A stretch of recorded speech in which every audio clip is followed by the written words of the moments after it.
LoveLore Library. Chapter 153. The match between BAL-C and God ended in less than 20 minutes. Once God's marksmen were fully developed, BAL-C's 5 players were no match for God at all. In the end, God didn't even get a magic dragon.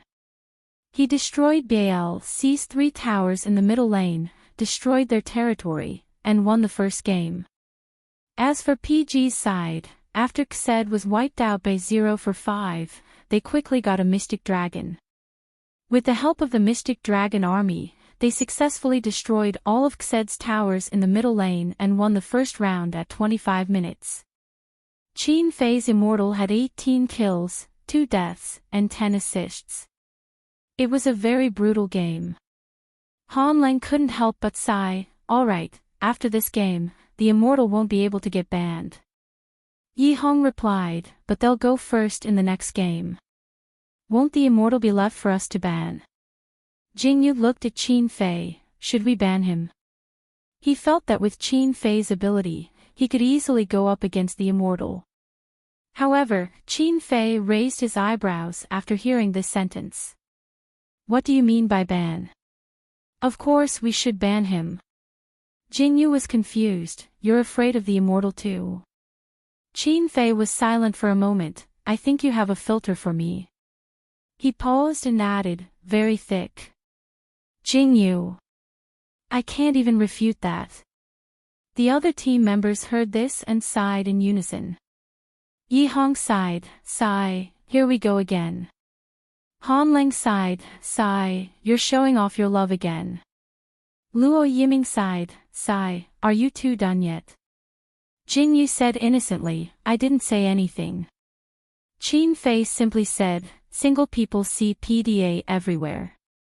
You guys should go find a girlfriend so you don't talk about it all the time. He paused, you can find a boyfriend too. Luo Yiming, fuck off, I'm straight. Yi Hong, tisk, what's the rush? We're still young. Han Lang, that's right, it's better to have nothing than to have something substandard, understand? Really? After a short intermission, the 4 teams quickly began the second round of the competition. Since Xed had lost the first round, they were the first to start the second round. They gave Fleeting Shadow to the first ban. This was completely within PG's expectations. They are very afraid of being caught. Perhaps we can snatch the sword burial. Jingyu said, banning the realm god. After some hesitation, Xed's second ban was given to Nine-Tailed Fox. Yi Hong raised his eyebrows. Their singles are so good. I thought they would use Nine-Tailed Fox. Jingyu, the enemy's mid laner is good at positioning and waiting for an opportunity to counterattack, so he needs demons with strong survivability. Nine-Tailed Fox's burst damage is high, but it will die upon contact, so it doesn't suit his playstyle. Yi Hong, that's true. While the two were talking, they banned Scarlet Fury and left the Undying for last.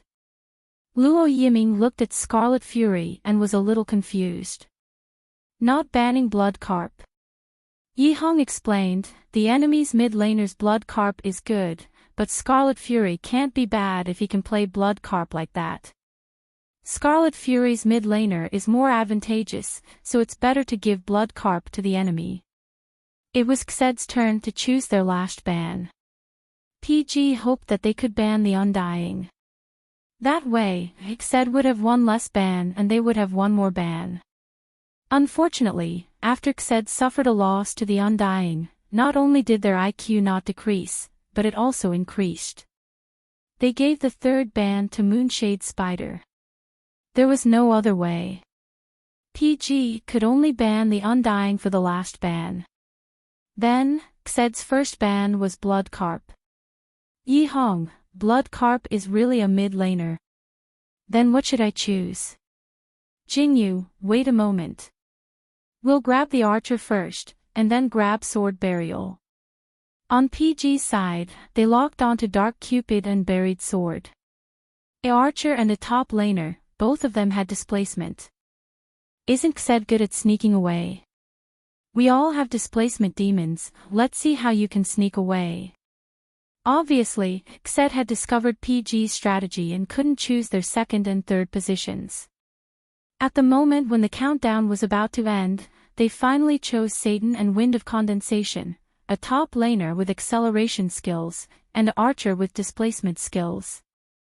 Seeing this lineup, Aban's eyes lit up. This round, PG and Xed's demons are very flexible.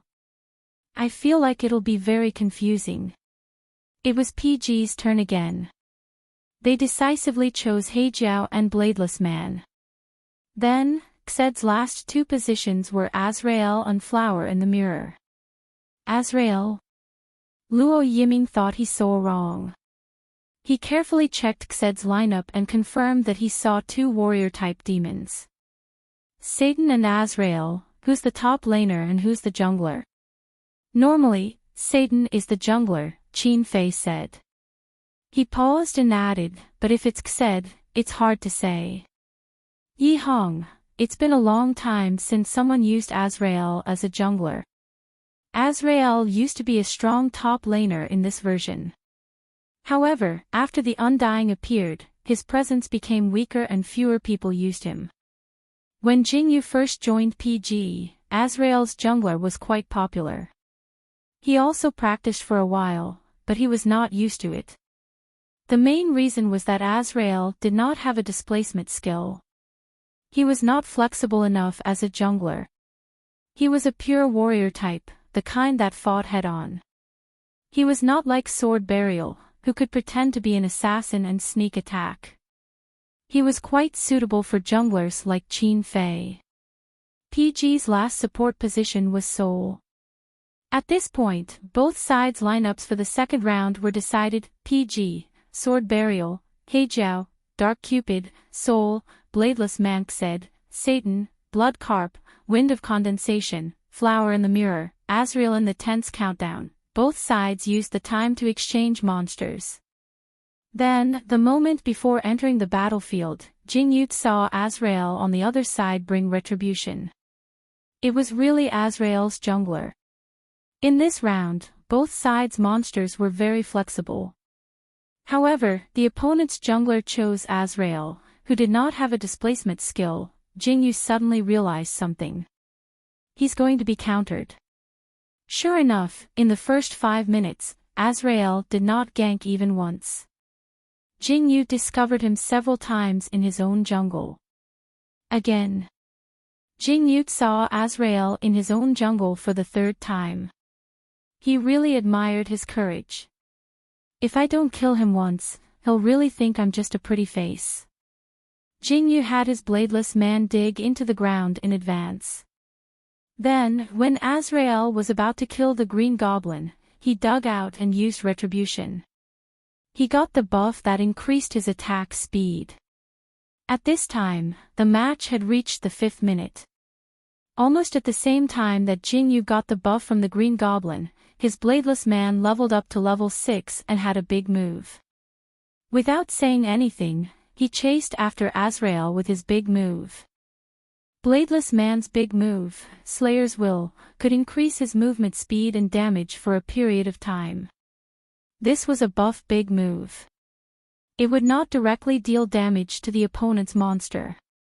How much damage could be dealt during the big move depended on the user's control.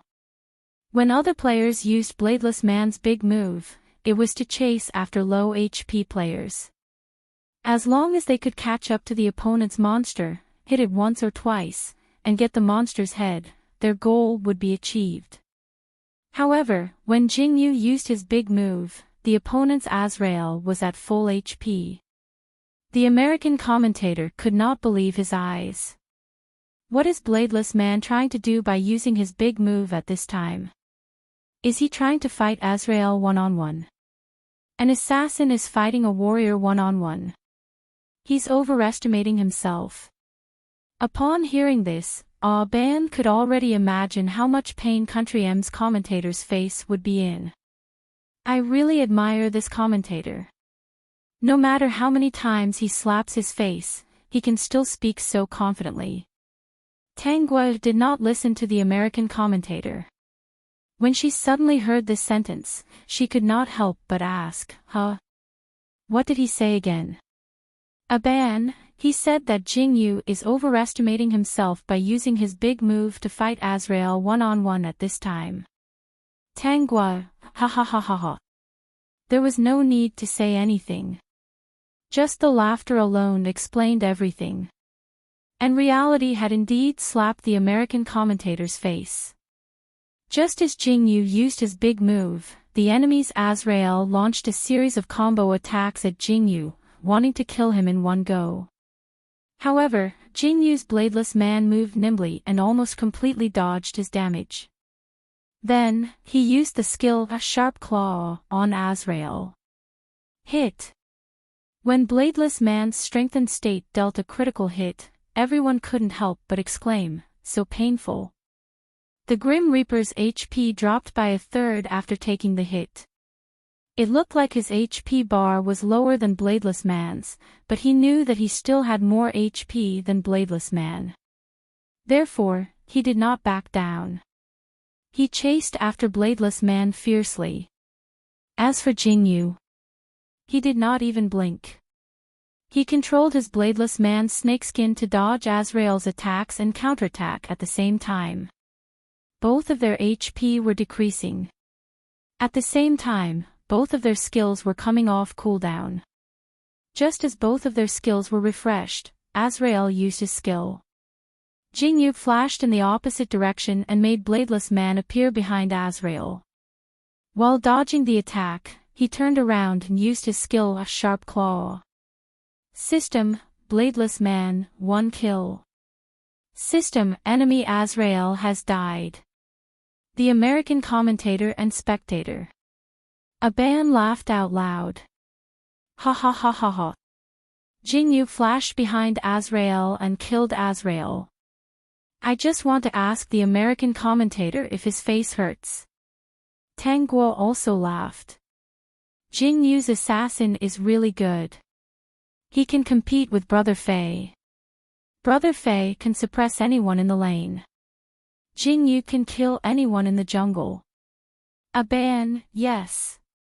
There are only a handful of people who can kill goldfish in the wild zone. The American commentator took a long time to recover from the shock of being slapped in the face. He looked at the replay on the screen and said in disbelief, the increased speed of bladeless man is really too nimble. Azrael's hit rate has greatly decreased. I have to say, this GF player's control is really good. He can actually control the increased speed of bladeless man. This is not an easy task. The increased speed of bladeless man's big move was indeed useful. However, after increasing the speed, the player's control was even higher. Many players missed the opportunity to kill the enemy monsters because their hand speed could not keep up with their movement speed after using bladeless man's big move. Some were even accidentally killed. It was fine when chasing and escaping. After all, they knew the general direction. However, if they used the big move in close combat, one wrong move could cause bladeless man to deviate from its intended path. However, Jingyu's bladeless man seemed to have a life of its own. In the replay, his every dodge and attack was just right. There was no extra movement, and he minimized his mistakes. In the end, he used the fragile bladeless man to kill Azrael, who had high HP, high defense, and high damage. There was no need for the system to calculate. Everyone could see that during the battle, Jingyu's bladeless man's hit rate was much higher than Azrael's. Just like that, PG got first blood. His teammates praised him. Yi Hong, my fish is amazing. Han Lang, amazing. Jingyu smiled. This is the price for stealing my loot. After saying that, he used bladeless man to heal himself. He returned to the jungle and ganked the enemy's top laner. The enemy's top laner, Satan, had less HP than Azrael. Under Qin Fei's suppression and Jingyu's gank, he died in the tower. System, Bladeless Man, double kill. System, enemy Satan is dead. After killing the enemy Satan, Qin Fei and Jing Yu rushed to the enemy's jungle at the same time. The enemy's top laner and jungler were all dead. If they didn't fight now, when would they? Tang Guo laughed. This is a familiar teamwork, a familiar jungler. A band, even the way they turn around is so synchronized. Ha ha ha. It's obvious that PG's top laner and jungler are very compatible. Tang Guo, yeah. I love watching Brother Fei and Jing Yu's teamwork in the jungle. Qin Fei and Jing Yu took advantage of the fact that the enemy's top laner and jungler had not revived. They recklessly replenished the loot in the enemy's jungle. However, when they killed the last monster in the enemy's jungle and were about to retreat, the enemy's mid laner, Blood Carp, could not stand it anymore and showed his face near them. Yi Hong hurriedly reminded them, "The enemy's mid laner is heading toward you." Jing Yu said calmly, "I see him." Blood Carp was a half-baked weak mage, but he dared to provoke the enemy's top laner and jungler alone. He was indeed very brave. However, his crowd control and ultimate skills were indeed difficult to deal with, so Jing Yu did not plan to take the risk to kill him. He planned to retreat with Qin Fei according to the original plan. However, before he could say anything, Qin Fei's sword burial repositioned and rushed toward Blood Carp. Jing Yu, Qin Fei, kill them. Kill them all. Jing Yu, == fine, kill them all. Although it was a little risky, it would not be a PG if he did not do it. A PG would not let go of any kill that could be obtained. Therefore, Blood Carp, who originally only wanted to scare off Qin Fei and Jing Yu, was shocked when he suddenly saw the two rushing toward him. He decisively used his ultimate and directly smashed Qin Fei's sword burial's head with a poise leap. Qin Fei did not even blink. He used block to block part of the damage, but the other part of the damage took away half of his HP. However, not only did he not retreat, he continued to swing his 40-meter-long sword toward Blood Carp. Oh my god! Is he crazy? This action is tantamount to suicide. As soon as the Country M commentator finished speaking, he saw Jing Yu's bladeless sacrifice burrow into the ground and arrive at the tower where Blood Carp was hiding.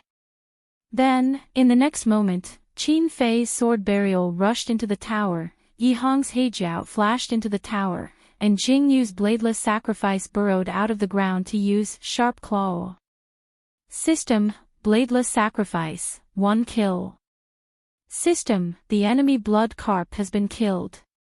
It all happened in an instant. After instantly killing Blood Carp, Qin Fei's sword burial flashed out of the tower. Yi Hong and Jing Yu also left the tower one after another. When the troops entered the tower, the three of them worked together to destroy the tower. System, bladeless sacrifice, destroy the enemy's defense tower. Oh my god, the Country M commentator was so shocked by this wave of actions that his mouth could not close. This PG team is really crazy. I've never seen such a crazy team. Not to mention him, even Aban and Tang Guo were shocked by this wave of actions. Abba, that's too cruel. As expected of a PG team. Tang Guo, yeah. This wave of attacks is too fierce. But it's so fun to watch. Aban, the three of them crossed the tower at the same time and killed Blood Carp in one hit. They didn't give the enemy a chance to react at all. Qin Fei's tempo is so savage that it's inhumane. Tang Guo, ha ha ha ha ha. I have to say, this wave of actions is very PG. The moment they exited the tower, Qin Fei's sword burial only had a sliver of HP left. He did not panic at all and returned to the city after destroying the tower with his teammates. After the enemy's tower fell, Yi Hong's Heijiao went to the bottom lane. Jingyu's bladeless sacrifice also went to the bottom lane and took the purple demon. After increasing his damage, he ganked the bottom lane. System, Heijiao, 1 kill. System, the enemy's wind of condensation has been killed. System, Dark Cupid, 1 kill. System, the enemy's flower in the mirror has been killed. In this wave of gank, Jingyu did not get a kill, but he successfully led his teammates to destroy the enemy's bottom lane. Then, the 4 of them destroyed the bottom lane's tower together. At this point, PG's economy was in the lead and they had almost controlled the direction of the entire game. No one can stop PG now, Tanghua said. Once PG gains an advantage, they will not give the enemy a chance to turn the tables. Aban said, as long as their dragon is not snatched by Xed, I think there will be no suspense in this game. Next, let's take a look at the second game between BLC and God. As Aban spoke, he switched the live broadcast to another battlefield. BLC's second game started earlier than PG's and it was already 13 minutes into the game. BLC successfully destroyed God's top lane tower, but they lost their bottom lane tower. Aban looked at the economy of both sides and could not help but frown. In this game, BLC used the same strategy as God. They gave up all their economy to their archer, but the effect was not ideal. Tanghua, yes.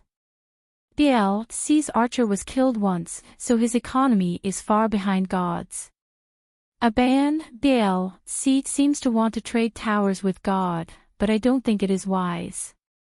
God's archer, this economy, towers will be destroyed very quickly. Tanghua answered first.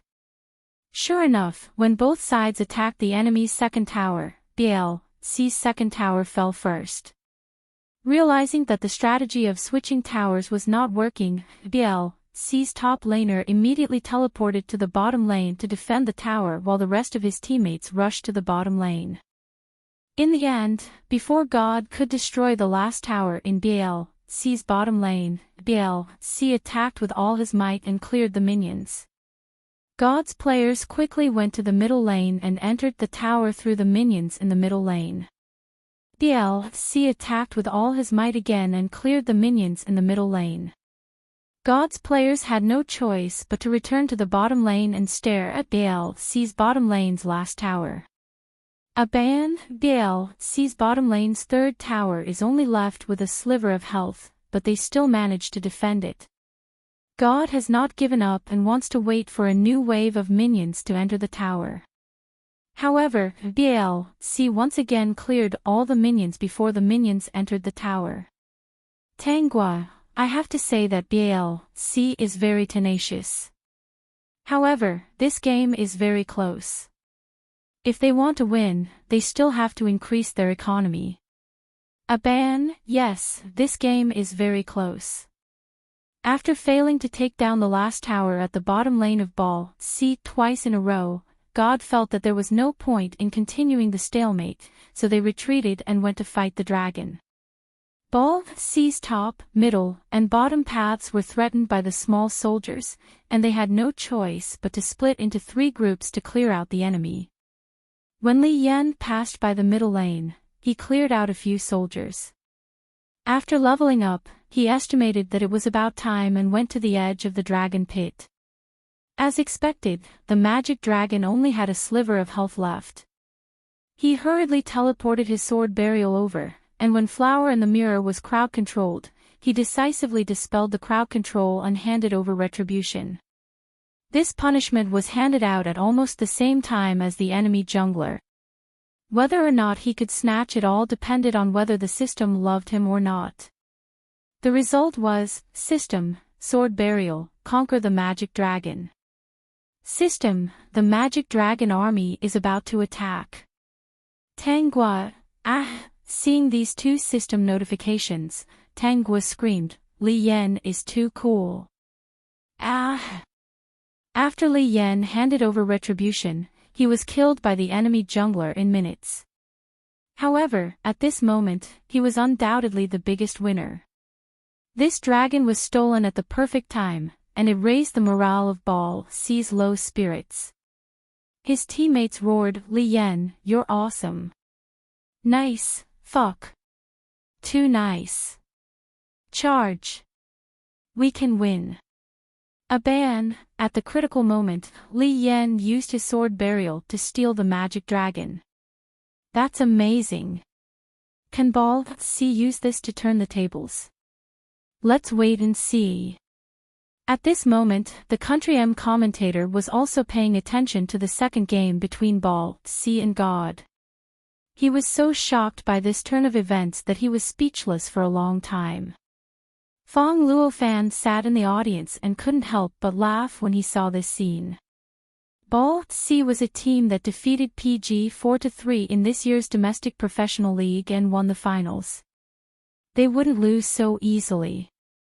Unlike PG, who was insanely strong in the early stages and gradually showed signs of weakness in the later stages, Ball C was the type that became more and more stable as the game went on. If God couldn't end the game in the early stages like they did in the previous game, then Ball C would become more and more difficult to deal with in the later stages. PG wouldn't let go of any kill that they could get, and Ball C wouldn't let go of any chance to turn the tables. If PG was a beast, then Ball C was a python that would tightly wrap around its opponent, suffocate them, and then swallow them into its stomach. It seemed that it was hard to say who PG's opponent would be in the finals. Chapter 154. Although Ball C managed to snatch the magic dragon, God's archers were too strong and cleared the troops too quickly. The magic dragon army didn't have much of an effect. Even so, Li Yan still took the opportunity to steal 2 of God's towers and make up for her lagging economy a little. It was hard to tell who would win this round.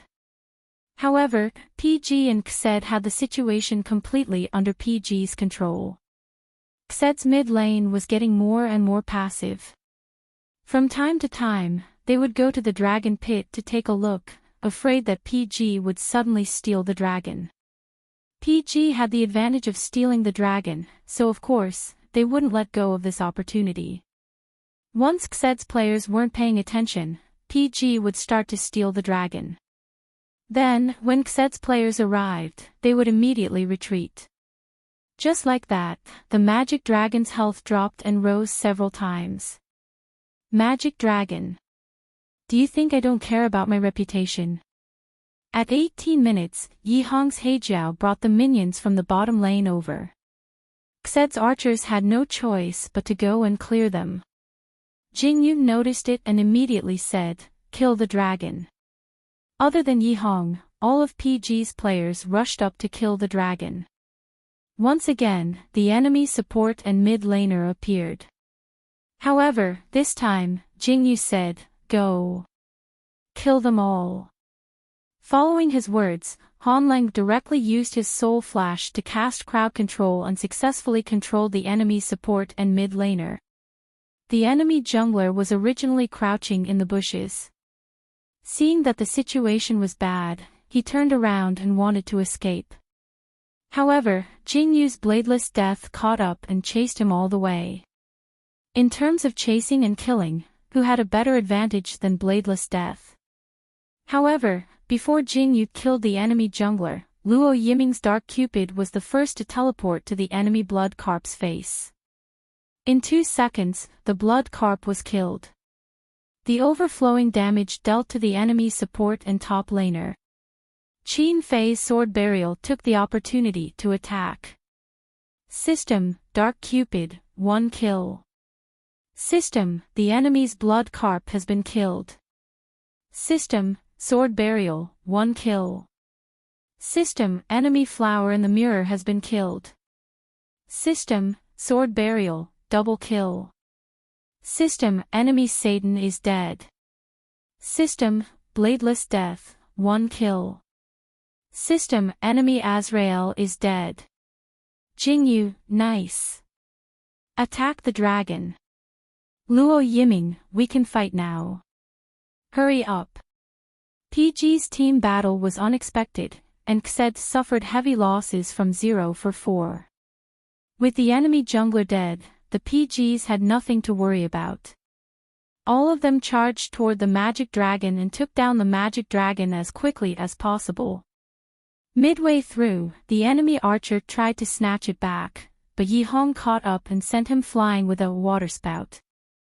Han Leng's soul turned around and used a crowd control skill. The enemy archer was unable to move because of the crowd control. Knowing that the dragon would not be able to snatch it, he decisively flashed away after releasing the crowd control. Soon, 2 system notifications appeared on the screen. Frowny face system, Bladeless Death, conquering the magic dragon. System, the magic dragon army is about to attack. Yi Hong, nice. Jingyu, we can do it in one wave. Don't return, just go. Luo Yiming, one wave, one wave, one wave. Thus, after the PGs defeated the dragon, they did not return to the city to replenish their health.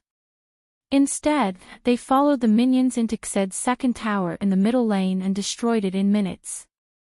When they were destroying the third tower, the enemy archer Wind of Condensation used his long arms to wipe out the minions. The PGs lost their minions, but they did not want to let go of the tower with low health. Qin Fei said, "We can kill it." They directly rushed into the tower. Jingyu immediately let his Bladeless Death drill into the ground and came out from under the enemy Wind of Condensation's feet. A skill, Sharp Claw, directly scratched off half of his health. Then, Qin Fei's Sword Burial activated a skill and killed Wind of Condensation in the enhanced state. He blocked one tower attack and moved out of the tower. The whole set of actions was done in one go. During this process, Luo Yiming's Dark Cupid did not stop attacking the tower. System, Sword Burial, 1 kill. System, the enemy Wind of Condensation has been killed. System, Dark Cupid, destroy the enemy's defense tower. Han Lang, 66,666. Soon, the first wave of Magic Dragon Army arrived. All PGs followed the Magic Dragon Army into Xed's territory. Except for the archer, all Xed members were revived. They wanted to clear the troops, but they were smashed by Yi Hong's Heijiao. System, Heijiao, 1 kill. System, the enemy Blood Carp has been killed. System, Heijiao, double kill. System, the enemy Flower in the Mirror has been killed. System, Bladeless Death, 1 kill. System, the enemy Satan has been killed. System, Azrael, 1 kill. System, our Bladeless Death has been killed. After Jingyu's Bladeless Death took away the enemy's remaining health, he received a tower attack. Before he could escape, he was hooked back by the enemy jungler Azrael's scythe. He received another tower attack and died gloriously. But it did not matter. He died, but the game was won. Almost at the same time when Jingyu's Bladeless Death died, the screen froze. Then, the animation of Xed's territory being destroyed was played. The golden word "Victory" appeared on the screen, announcing the end of the second game between PG and Xed. PG won again. Tanghua, oh my god. This game was so satisfying. A ban, or rather, every game of PG's was so satisfying. Tanghua, the 2 tower attacks that left the deepest impression on me were the 2 tower attacks. One time, 3 people entered the tower to kill Blood Carp. The other time, 3 people also entered the tower. 2 of them killed Wind of Condensation, and 1 stole the tower. PG is really too fierce. A ban, the 2 tower attacks you mentioned were led by Qin Fei. Qin Fei is really stubborn. I was always worried that he would be killed by the tower, but in the end, he was always able to survive. Tanghua, hahaha. Instead, when the game was about to end, Jingyu was killed by the tower. I really feel bad. A ban, it can't be helped. Jingyu's bladeless death was too fragile. He couldn't take the tower attack. Don't forget, his sword burial also gave us a few wonderful tower attacks. Tanghua, the score between PG and Xed is now 2-0. As long as PG wins one more game, they will be able to advance to the finals. Aban, personally, I don't think there's a problem. Xed's players are strong, but their cooperation is not as good as PG's. This is very obvious when they are fighting as a team. An LD is never a one-man game. Tanghua, yes. After the two bragged about PG, they returned to the game between Bal, C and God. The second game between Bal, C and God lasted for a full 40 minutes. They turned the tables over and over again. In the end, God still won. However, God did not win easily. There was even an element of luck involved. Even though they won, everyone who supported this team was worried for them. It was very hard to say if they could win the third game in one go. The two people in charge of PG and BL/C were sitting next to Fong Luofan. They were frowning as they watched. Suddenly, they asked, "Can PG win the championship?" Fong Luofan raised his eyebrows. "Shouldn't you be asking if BL/C can advance to the finals now?" The person in charge sighed, "God is too strong." Fong Luofan replied calmly, "BL/C is not weak either." The person in charge was stunned. "You think BL/C can beat God? Why not?" Fong Luofan laughed. "PG might not win the championship, but they won't lose to God. If they lose, they will only lose to BL/C. I think I'll continue watching the game." The person in charge's tone was very perfunctory. He clearly did not think BL/C could beat God. However, he could not be blamed. After all, he did not understand Lord Hence, he could only see the 0-2 result. He could not see BL/C's fighting spirit burning behind the second game. BL/C was a team formed in the second season. Initially, it was just a team created by Li Yan's fans for Li Yan. Even Li Yan's earliest teammates were his fans. At the end of the second season of the professional league, BL/C barely made it into the top 8. Almost everyone thought that Li Yan had taken the top 4. Then, they scolded his teammates again and again. They felt that they were dragging Li Yan down. Hence, some of his teammates left in a fit of anger. BL/C underwent a huge change. Then, in the third season of the professional league, BL/C made it to the 4th place. In the 4th season of the professional league, BL/C took 3rd place. In the 5th season of the professional league, BL/C defeated PG and won the championship. BL/C's strength and ranking had been steadily increasing. It was just like their team's style. In the early stages, they were unpredictable. In the later stages, they became more and more stable. It was no wonder that PG lost to them in the finals and got 2nd place. Hence, in Fong Luofan's eyes, the result of the match between BL/C and God would not be known until the end.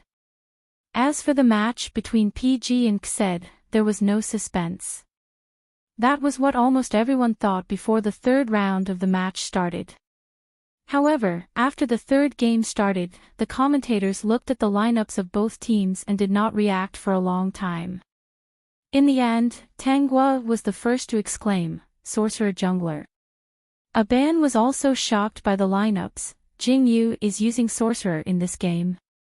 In this game, Xed's 3 bans were Sword Burial, Plunder Shadow, and Bladeless Death.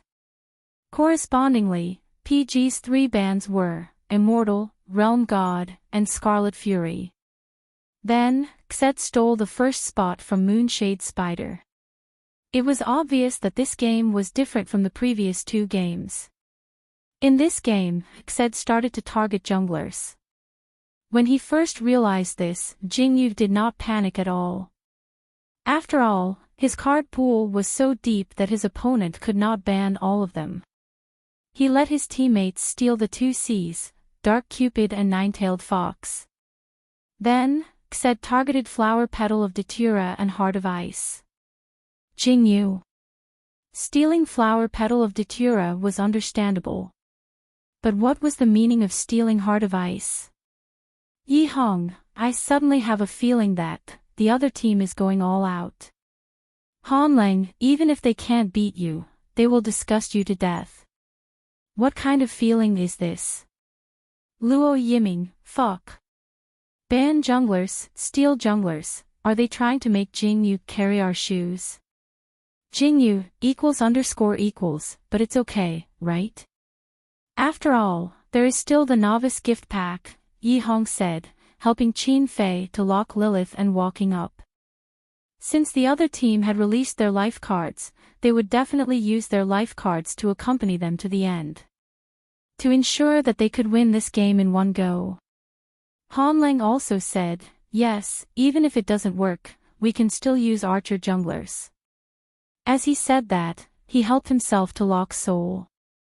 After all, the other team had Moonshade Spider. Just in case, they still had to restrict the control-type demon. Then, Xed locked Maha and Wendy in the last two spots. Yi Hong. Luo Yiming, wow, Yezi, you jinx. The novice gift pack has been stolen. Han Lang, fuck, the assassin junglers were all wiped out, Sword Burial was banned, and even Maha, who can be used as a jungler, was not let go. Qin Fei, why are you panicking? Don't we still have Satan and Wanmiliohua? Yi Hong, Centaur and Wind of Condensation are also okay, but little Jingyu doesn't seem to have practiced much. Jingyu looked at the lineup of the two teams and saw that Xed was very hostile to him. He shrugged helplessly and suddenly said, do you mind if I use mage junglers? Qin Fei, I don't mind. Yi Hong, sure. Luo Yiming, that's a good idea. Han Lang, haha, sure. Even though he knew that his teammates wouldn't mind, Jingyu was still surprised to hear them reply so decisively. Then, he smiled and locked on to Black Drake. Ever since Jock started using mages in the jungle and the results were pretty good, I've always wanted to try it out. Seeing that you all have your life cards, even if I lose this game, you can still carry it, right? Qin Fei, carry it. Yi Hong, carry it. Luo Yiming, I'll carry this game. Jingyu, you just need to lie down and be a salted fish. Han Lang, it's okay, Jingyu, the probability of you losing is much lower than Yezi and Yiming. Jingyu, no, don't judge me. I haven't used mage junglers in an official game, the probability of my economy falling behind is very high. That being said, Jingyu had practiced mage junglers during his training. The two mages that he practiced the most were Heijiao and Scarlet Fury. Now, Scarlet Fury was banned, so he could only choose Heijiao. After a mage's economy improved, their mid-game burst damage was very high and they could kill the enemy in one set. They were more suitable than warriors and archers for junglers like him who was used to using assassins. This was the real reason why he chose mage junglers in this game. Soon, the game began and both sides entered the battlefield. The lineup for this game was like this. PG, Lilith, Nine-Tailed Fox, Dark Cupid, Soul, Heijiao Xed, Wendy, Flower Petal of Datura, Maha, Moonshade Spider, Heart of Ice. Because of this game, Xed's Maha and Heart of Ice were both punished, so until the two sides started to line up, PG was not sure who the opponent jungler was. When the game started, Luo Yiming, who got red, went to the bottom lane to line up and saw Maha, go bottom lane, Heart of Ice jungler. Jingyu, oh then I can play. Yi Hong, no, you can't. Jingyu, oh right, I'll take mage junglers in this game. Mage and assassin, two squishy tankers, whoever played jungler would be hard-headed. Jingyu was not as hard-headed as Qin Fei, so he decided to stay in his own jungle and develop. Before he had a big move, he would be a herbivore jungler for now. Anyway, with this lineup for this game, their advantage in the lane was so big that they did not need to gank. In the top lane, Qian Fei's Lilith dominated the lane and suppressed the enemy's Wendy under the tower. From time to time, she would lick her opponent's HP and play as strong as possible. In the middle lane, Yihong's nine-tailed fox used every skill she had. The enemy's flower petal of Datura didn't dare to approach at all. Every time she attacked, she would be licked. Once her HP was low, she could only return to the city to recover. In the bottom lane, the enemy's Moonshade Spider rushed over to control Luo Yiming's Dark Cupid, but Luo Yiming used displacement to escape. Then, Hanlang used Soul to control Luo Yiming, and Luo Yiming took the opportunity to deal damage, killing both the enemy's Moonshade Spider and Maha. In the end, Maha escaped, and the Moonshade Spider died on the spot. System, Dark Cupid, 1 kill. System, the enemy's Moonshade Spider has been killed. At this time, the game had only been going for less than 5 minutes. They didn't expect Luo Yiming to get the first kill so quickly. Jingyu looked at the positions of his teammates on the mini-map. After confirming that there was no pressure in the lane, he continued to farm in peace. He didn't use any support equipment. Instead, he used a jungler's knife that increased magic power, as well as a pair of shoes that increased spell penetration. He planned to get all the mage's critical damage items in one go. However, this would make farming very slow. Fortunately, his hand speed was fast enough, so he didn't have to gank. In short, he focused on farming in the early stages of the game. This is the first time I've seen Jingyu farming in such a peaceful manner. Tanguo said. Aban, after all, he's a mage. He can't afford to be reckless. The bullet screen frowny face, he can't afford to be reckless. Ha ha ha. Ha ha ha ha ha. Aban, what are you talking about?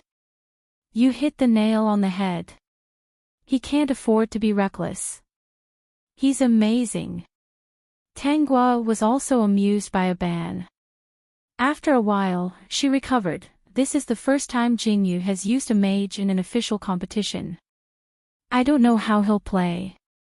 Aban, a mage's burst damage is higher than an assassin's, but his normal damage is not as good as an assassin's. The difference in playstyle is still very big. I'm looking forward to Jingyu's mage's performance in a team battle. After a pause, however, in comparison, I'm more curious about what Xed is thinking with this lineup. Tanguo, they probably want to target Jingyu and limit his performance to the greatest extent. However, they even took Heart of Ice and Wendy. It's really hard to understand this kind of self-destructive approach. Aban, if it's really self-destructive, then it's fine. However, looking at the situation in the early stages of the game, it's obvious that PG has the upper hand. As if to prove Aban's words, soon, Qian Fei's Lilith used a big move. She directly entered the tower and killed Wendy, who had little health left. At the same time, Yihong's nine-tailed fox also completed a series of flashes and damage combos, instantly killing the enemy flower petal of Datura. System, Lilith, 1 kill. System, enemy Wendy has been killed. System, nine-tailed fox, 1 kill. System, enemy flower petal of Datura has been killed. What about Jingyu? He continued to fight in the jungle. However, after Qian Fei killed the enemy Wendy, Jingyu immediately sent his Hejiao to the top lane. Then, he followed behind Qian Fei's Lilith and invaded the enemy's jungle. After a moment of silence, he couldn't help but add, how should I say this? I feel like Xed has given up. Hanlang, maybe it's the last game. They tried a new formation and strategy, but it didn't work out as expected, so they gave up. Luo Yiming, their formation for this game is a bit like 7, but they didn't have the pressure of 7 at all. They also made a lot of mistakes. Even so, we won't be merciful. Suddenly, Qin Fei said this. Hearing this, Jingyu couldn't help but laugh. Well, you're right. Qin Fei, let's win, and then we'll see who our opponent is in the finals. Jingyu, okay, let's win in one go. In comparison, PG's team was quite optimistic. Luo Yiming, let's go, ball, C. Take down God. Yi Hong, we agreed that we would enter the finals together. Whoever gets eliminated first is a dog. Han Leng, Li Yan, bring out your aura as the number 1 jungler.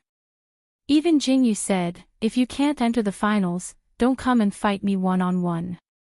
Hearing this, his teammates couldn't help but laugh.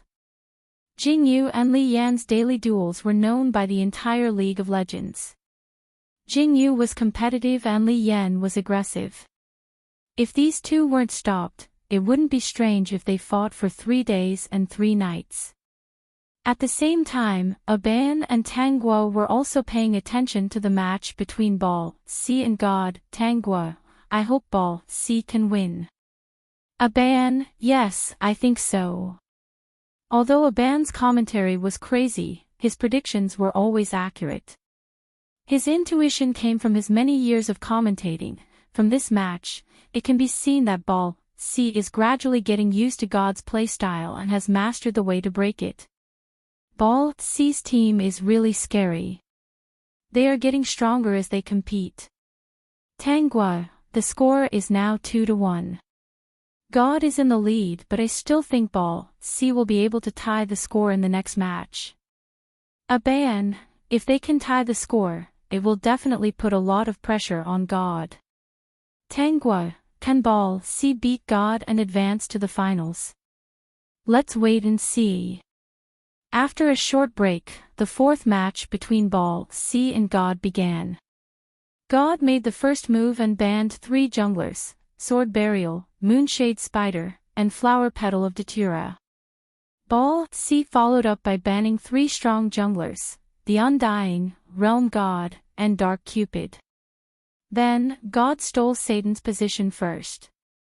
The audience was in an uproar. The Country M commentator was also very surprised. God didn't steal the archer in this match. Aban couldn't help but laugh. Is he scared of Li Yan? In the previous match, Li Yan's Satan had killed God's archer several times. Obviously, this played a very important role in the final result of the match and greatly limited God's damage output. Therefore, in this match, God didn't steal the archer first. Instead, he stole Li Yan's Satan. However, Ball, C did not panic at all in the face of such a turn of events. They calmly snatched the centaur and the mermaid. Tangguo, Li Yan is really quite calm. Aban, on one hand, the archer position is very important. If God doesn't steal it, Ball, C can't not steal it. On the other hand, Li Yan's card pool is not something God can ban. Tangguo, that's true. I heard from Ball, C's coach that he made Li Yan guarantee that 6 of his junglers will be the best in the national server. Therefore, no matter how much God bans or steals, Li Yan will at least be the best in the national server. Aban, oh, that's hard to say. Tangguo, Aban, did you forget last season's match between Ball, C and PG, where 6 junglers were banned? Tangguo, ha ha ha ha ha. While the two were talking, Ball, C chose their jungler. It was Bladeless Man. Seeing this demon, Jingyu couldn't help but sigh. Li Yan's Bladeless Man is very good. Luo Yiming, I thought all the good players with Bladeless Man would play Plunder Shadow. But I've never seen Li Yan play Plunder Shadow. Jingyu, you're wrong. All the good players with Plunder Shadow will play Bladeless Man, but the good players with Bladeless Man won't necessarily play Plunder Shadow. Although Plunder Shadow's ultimate move and Bladeless Man's displacement are very similar, Bladeless Man's displacement is much more controllable and has a higher margin for error. Is that so? Luo Yiming replied casually. He wasn't very interested in assassin-type demons. At the same time, Aban was also analyzing. Li Yan took Bladeless Man this round. Personally, I think this demon will be very effective against God. Tanghua, what do you mean? Aban, God's strategy is equivalent to betting the victory on their archer. Bal C's current strategy is to kill the archer first before killing the rest of the team. Bladeless Man is fragile, but its damage is very high.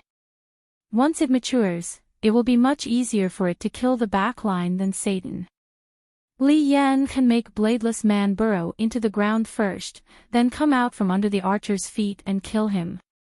As if to prove Aban's words, shortly after he finished speaking, Li Yan, who had leveled up and unlocked displacement, immediately had his Bladeless Man burrow into the ground and gank the enemy archer. Together with his own archer, he took down the first kill. System, Bladeless Man, 1 kill.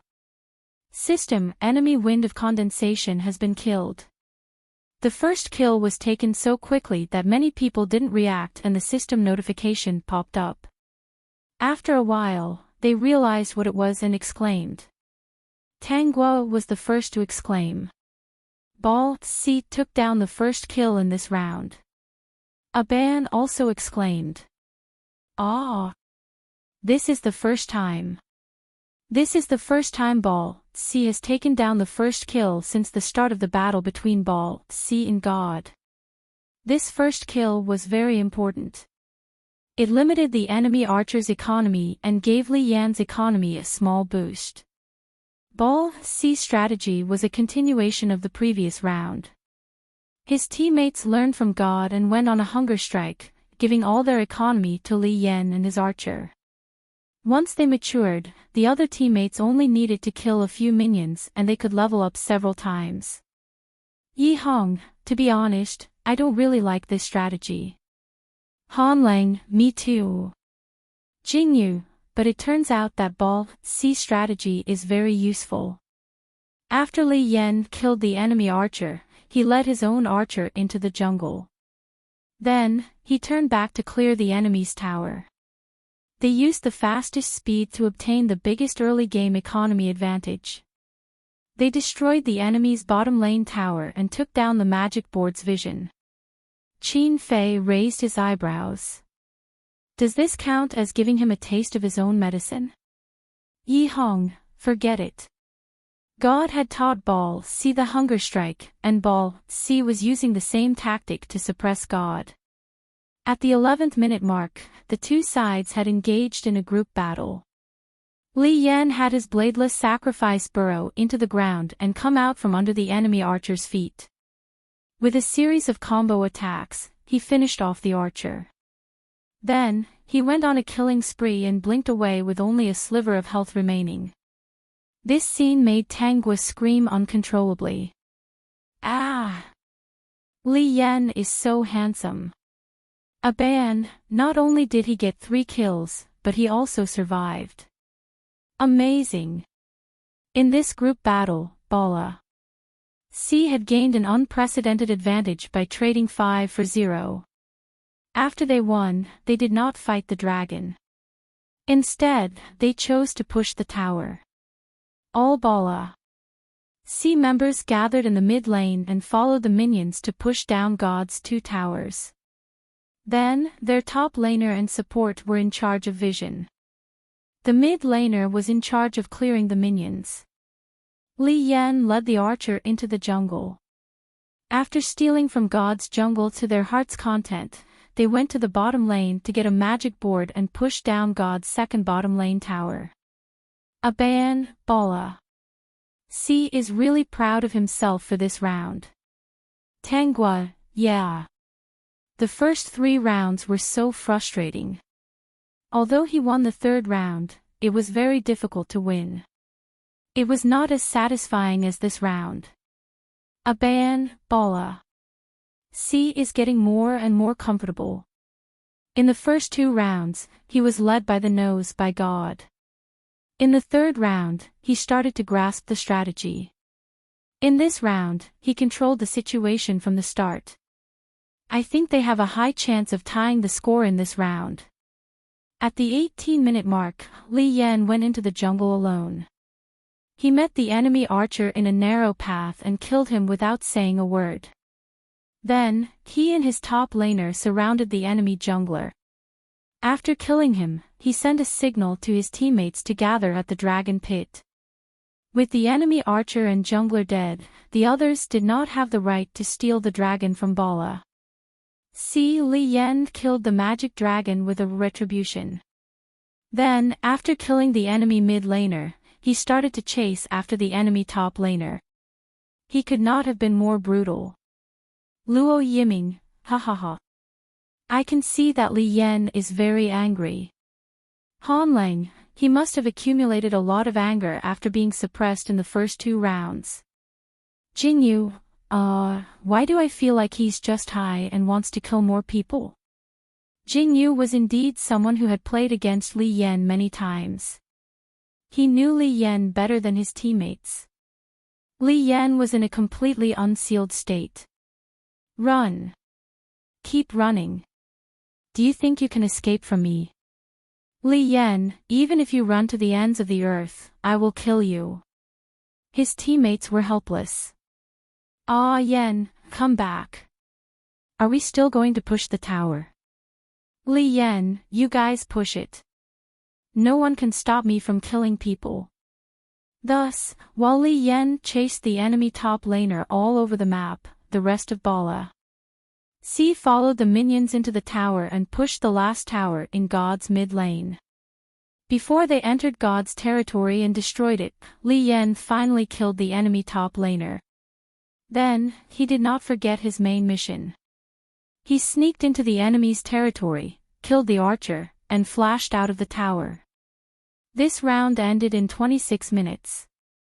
It was much shorter than the previous 3 rounds. Bala C1 2-2 draw. God's archer died a total of 10 times. All of them were killed by Li Yan alone. Aban could not help but sigh. Li Yan is really good. He has never made a mistake in killing archers. The only time he made a mistake was when he was fighting the magic board. He let the magic board leave its active range and caused it to recover health. It wasted a lot of time. Tanghua, yes, Li Yan's performance is super stable. It's mainly when he's fighting with others. He's a little distracted when farming. He's a typical carnivorous jungler, Aban. Now, the score is 2-2. The next round will determine the winner. Whether Bala C can advance to the finals depends on the result of the next round. Tanghua, wow, if Bala C really defeats God, will the finals be between PG and Bala C? Aban, haha, yes. Then our country will be the champion and runner-up. In the 5th round, God banned Sword Burial, Moonshade Spider, and Bladeless Man. Then, they stole the first spot from Flower Petal of Datura and Satan from the 2nd spot. This development seemed familiar to PG, Luo Yiming. Is God on the same path of no return as Xed? Path of no return. Yi Hong did not know whether to laugh or cry. However, it was true that in the 3rd round, Xed banned and stole the jungler from Jingyu. In the end, they could not control the jungler well and lost the game. It was no different from digging their own grave. Wasn't this a path of no return? Qin Fei yawned lazily. This method is only used when there's no other way. Yes. Jingyu agreed. It's obvious that God is under a lot of pressure. They realize that they can't beat Bala C with their original strategy, so they're using unconventional methods. Yi Hong, unfortunately, Xed has already proven that they'll lose even more miserably if they do that. Han Lang shrugged. There's no other way. If they change, they'll die. If they don't change, they'll die. So, should they change or not? In this situation, they can only choose to change. If they use unconventional methods, they'll at least have a chance to win. Otherwise, they'll just be sitting ducks. In the fifth round, God used unconventional methods and restricted Li Yan to the greatest extent. Li Yan had to give up on the warrior and assassin and use Kamal as the archer. Both sides used the same hunger strike tactic. God fattened up their archer while Bala C fattened up Li Yan. PG had experienced Li Yan's Kamal. This devil that could be both an archer and a mage, in Li Yan's hands, could only be described as confusing. Many times, when they faced off against Li Yan's Kamal, they wouldn't even know how they died. In this round, perhaps because Li Yan used the archer, Bala C's strategy changed. They no longer waited for Li Yan to kill the archer before swarming up to wipe out God. Instead, they copied God and used defensive equipment. For to protect one, they had to protect Li Yan even if they had to die. This ensured that he could deal as much damage as possible. At the 13th minute, a team battle broke out in the middle lane. Bala C traded 4 for 5 and wiped out God. Li Yan's pentacle. Luo Yiming, fuck. That's awesome. Yi Hong, this is what it means to give someone a taste of their own medicine. Han Lang, Bala C's team is a little scary. I suddenly don't want to play against them anymore. I'd rather play against God. Jing Yu was also shocked by Bala C's strategy. Did they copy God's playstyle and end up with an even scarier result? Abayan, in this round, Bala C copied God's playstyle and dealt a heavy blow to God. This development is too magical. Tanggua, yeah, it's too magical. As the two teams fought, God kept changing his playstyle. Bala C's playstyle became more and more similar to God's. In the end, Bala C copied God's playstyle and dealt a heavy blow to God. Aban, I can see that Bala C is getting more and more comfortable in these 5 rounds while God is getting more and more stressed. Bala C has a huge psychological advantage in this round. They have a high chance of winning. Tanggua, yes. After the team battle, Li Yan's Kamal only had a sliver of health left. He couldn't take down the magic dragon alone. Hence, he ignored the magic dragon and followed the minions into the tower. He took down God's tower in the middle lane and went into the jungle alone. At this time, God's players hadn't revived. Li Yan was the only one left on the battlefield. Hence, he was able to do whatever he wanted in God's jungle and pulled apart the economy of both teams. Not long after, all the monsters revived. The two teams fought again near the magic board. Bala C had the economy advantage and took down God in a 2-for-5 trade. Bala C only lost their mid and support. They could still fight the dragon. Li Yan, fight the dragon. You can fight it. Go fight it now. Following Li Yan's words, Bala C gave up on the half-finished magic dragon and rushed into the dragon pit. They took down the magic dragon as quickly as possible. In this round, Bala C had 2 archers. In addition to Li Yan's Kamal, they also took down Wanmi Liuhua. The 2 archers took down the dragon very quickly. They didn't give God a chance to revive. Bala C used this wave of magic dragon to destroy almost all of God's towers in one go. When the 3rd wave of magic dragon was cleared out by God, only the top 3 towers were still standing. However, they only had a sliver of health left.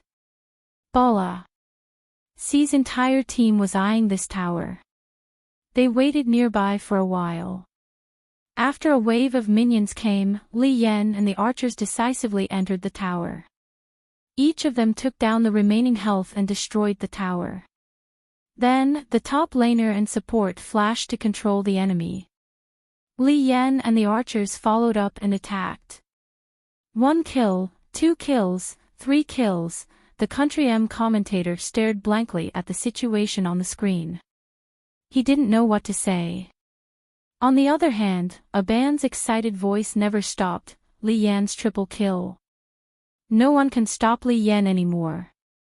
This round, Bala C is unstoppable. This is too amazing. A few minutes later, Bala C's entire team attacked God's territory. The terror of the two archers was fully reflected in the later stages of the game. The status bar of God's territory dropped at a terrifying speed. The damage that floated above it made people despair. In the end, God's territory was destroyed. The two golden words "victory" popped up on the big screen, announcing the end of the game. Bala C defeated God 3-2 and advanced to the finals. Luo Yiming, Holy sh*T. Yi Hong, Holy sh*T. Han Lang, let's have 2 chase 3, very good. Qin Fei, Tisk, Jingyu, after all this time, we still have to fight Bala C. That being said, when the 5 PG players saw this result, they were sincerely happy for Bala C. and proud of their country. The two teams that advanced to the finals were actually from the same country. They showed the strength of their country's esports in an unquestionable manner. At this moment, in the audience, Fang Luo Fan laughed loudly, ha ha ha ha ha. I told you that Bala C wouldn't lose so easily. Seeing this result, the general manager couldn't help but laugh. This way, they could be considered the champion and runner-up of the International Invitational Tournament. No matter the result of the finals, the glory belonged to their country and they could watch without any pressure. Ban and Candy's live broadcast rooms had gone crazy. Everyone was celebrating to their heart's content, as if the competition involving the 8 countries had already ended. Looking at the screen full of messages, congratulations to Bala C. Congratulations to PG. Let the whole nation celebrate together. Ban couldn't help but laugh. Okay, let's congratulate PG and Bala C for being the champion and runner-up of the first International Invitational Tournament. Tangguo also smiled. Next, we will broadcast the friendly match between the two teams. Please relax and watch. Chapter 156. On the way back to the hotel, Luo Yiming suggested that they celebrate with a big meal, but was rejected by his teammates with 4 votes. Jingyu, there's still the finals in the afternoon. It's not too late to celebrate after the finals. Luo Yiming, okay. Han Lang, by the way, where's the coach? Yi Hong, he's playing Tai Chi with BL C's coach. Han Lang, huh?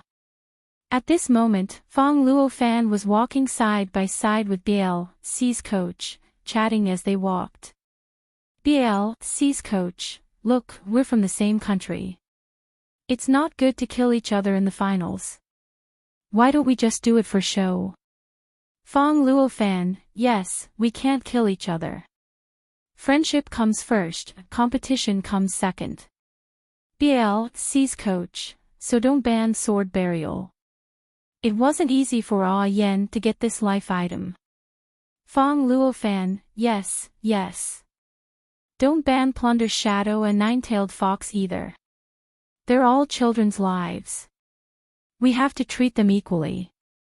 BL C's coach, this Nine-Tailed Fox can be released, but isn't it a bit inappropriate to release Plunder Shadow? Fang Luo Fan, we already said that it's just for show. What's wrong with that?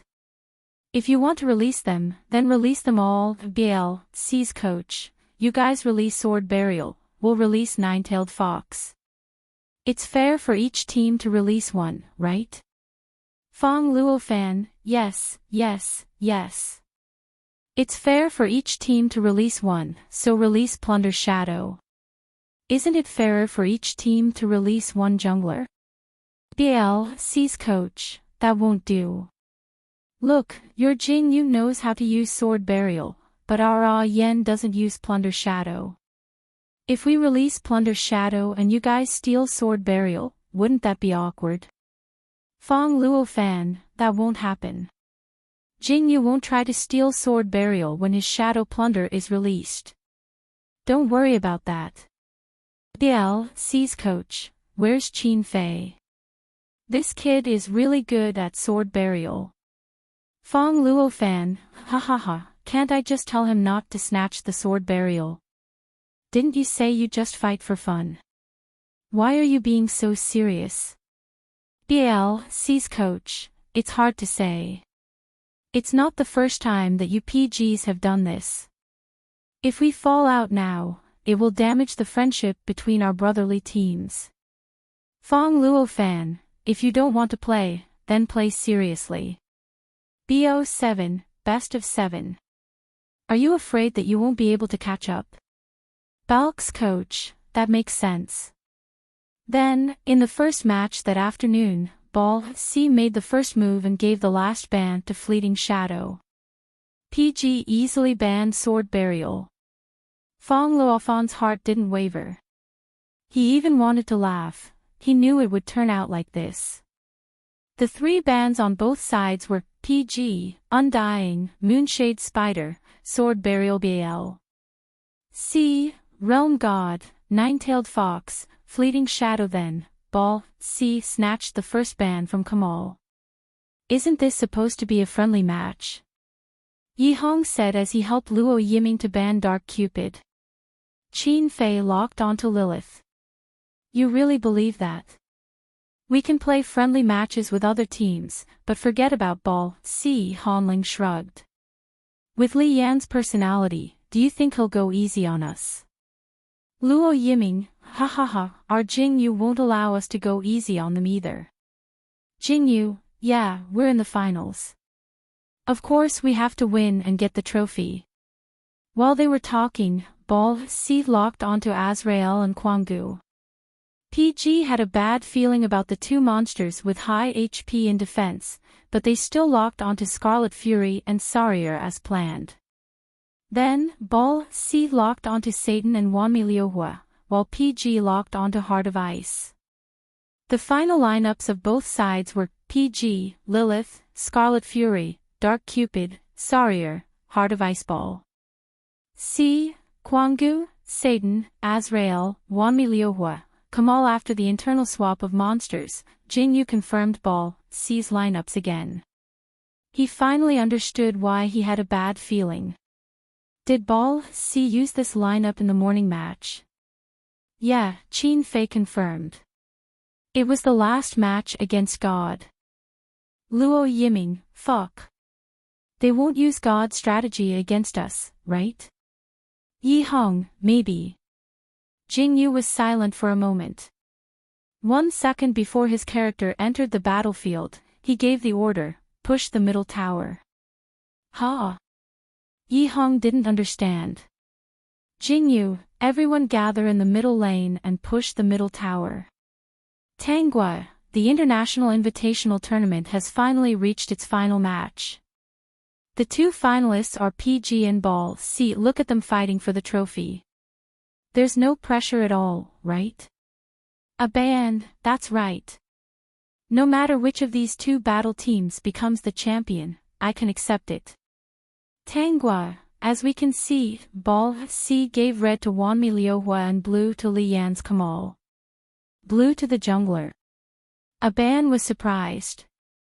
Then, he noticed, Li Yan went to the top lane to clear the minions. The top laner and support are in the field of vision. Is Ball C planning to use the strategy from the last match against PG? As soon as he finished speaking, the live stream cut to the middle lane. PG gathered in the middle lane. After clearing a wave of minions, they entered the tower along their own minions. They were inhumanly domineering. Ball C's mid laner picked Satan. He was so shocked by PG's 5 players that he cursed. Before he could react, Chin Fei's Lilith had already licked him. The tower started attacking Lilith. At the same time, PG's other players attacked Satan. Each of the 5 players used a skill, and Satan's health dropped to the bottom in an instant. System, Dark Cupid, 1 kill. System, Local Satan has died. The match had only been going on for a minute. PG was caught off guard when he took the first kill. Chin Fei's Lilith took 2 damage from the tower. Hanlang saved him by activating his shield in time. When he exited the tower, he only had a sliver of health left. To prevent Li Yan from coming after him, he had to return to the city. PG's other players used the wave of minions to attack the enemy's tower in the middle lane. Before the enemy archer could take down their tower in the bottom lane, they took down their tower in the middle lane. Then, everyone moved to the top lane and defeated Li Yan's Kamal, crippling Ball C's top lane tower. Oh my god! Tanghua could not help but exclaim, PG's play is too brutal. Ball C's middle lane tower is dropping so quickly. A ban? Obviously, they saw through Ball C's strategy and planned to switch towers with them. This is the same strategy Ball C used against God. However, Ball C was too slow in pushing towers and lost. As he said this, Ball C's archer took down PG's bottom lane tower. Then, PG waited for the second wave of minions to take down Ball C's top lane tower. The match had only been going on for 5 minutes and 3 towers had been taken down. This speed was simply unprecedented. The bullet screen was a mess. Frowny face. Fuck, you're telling me this is a friendly match? This is the first time I've seen such a brutal friendly match. How is this a friendly match? This is a meeting between enemies. PG is really brutal. After taking down Ball C's top lane tower, PG gathered in the middle lane and cleared the minions. They were eyeing Ball C's middle lane tower covetously. Finally, Ball C could not stand it anymore. Other than the archer, all the players gathered in the middle lane to defend the second tower. However, they realized, where's PG's jungler? A ban, Jing Yu's jungler. Tanghua, Jing Yu's jungler.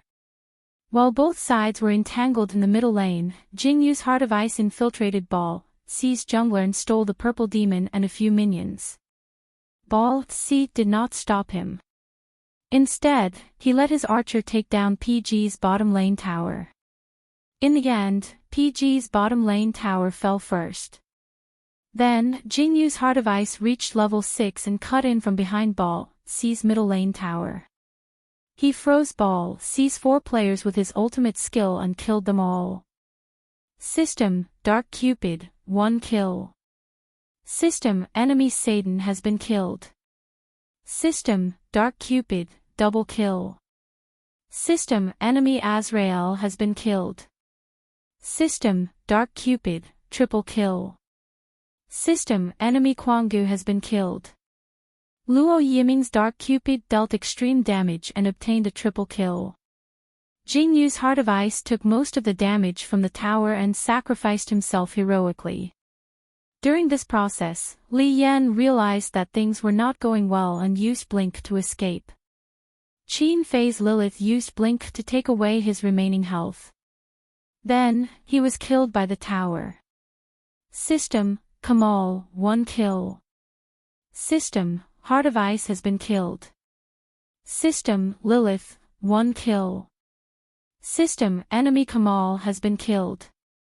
System, Kamal, double kill. System, Lilith has been killed. Just like that, PG killed Ball C in a 2-for-4 trade and destroyed Ball C's middle lane tower. System, Dark Cupid, destroy the enemy's defense tower. The match had only been going on for 7 minutes, and 7 people had already died.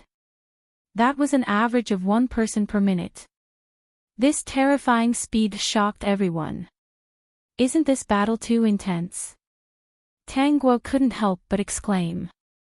This match is too brutal for PG.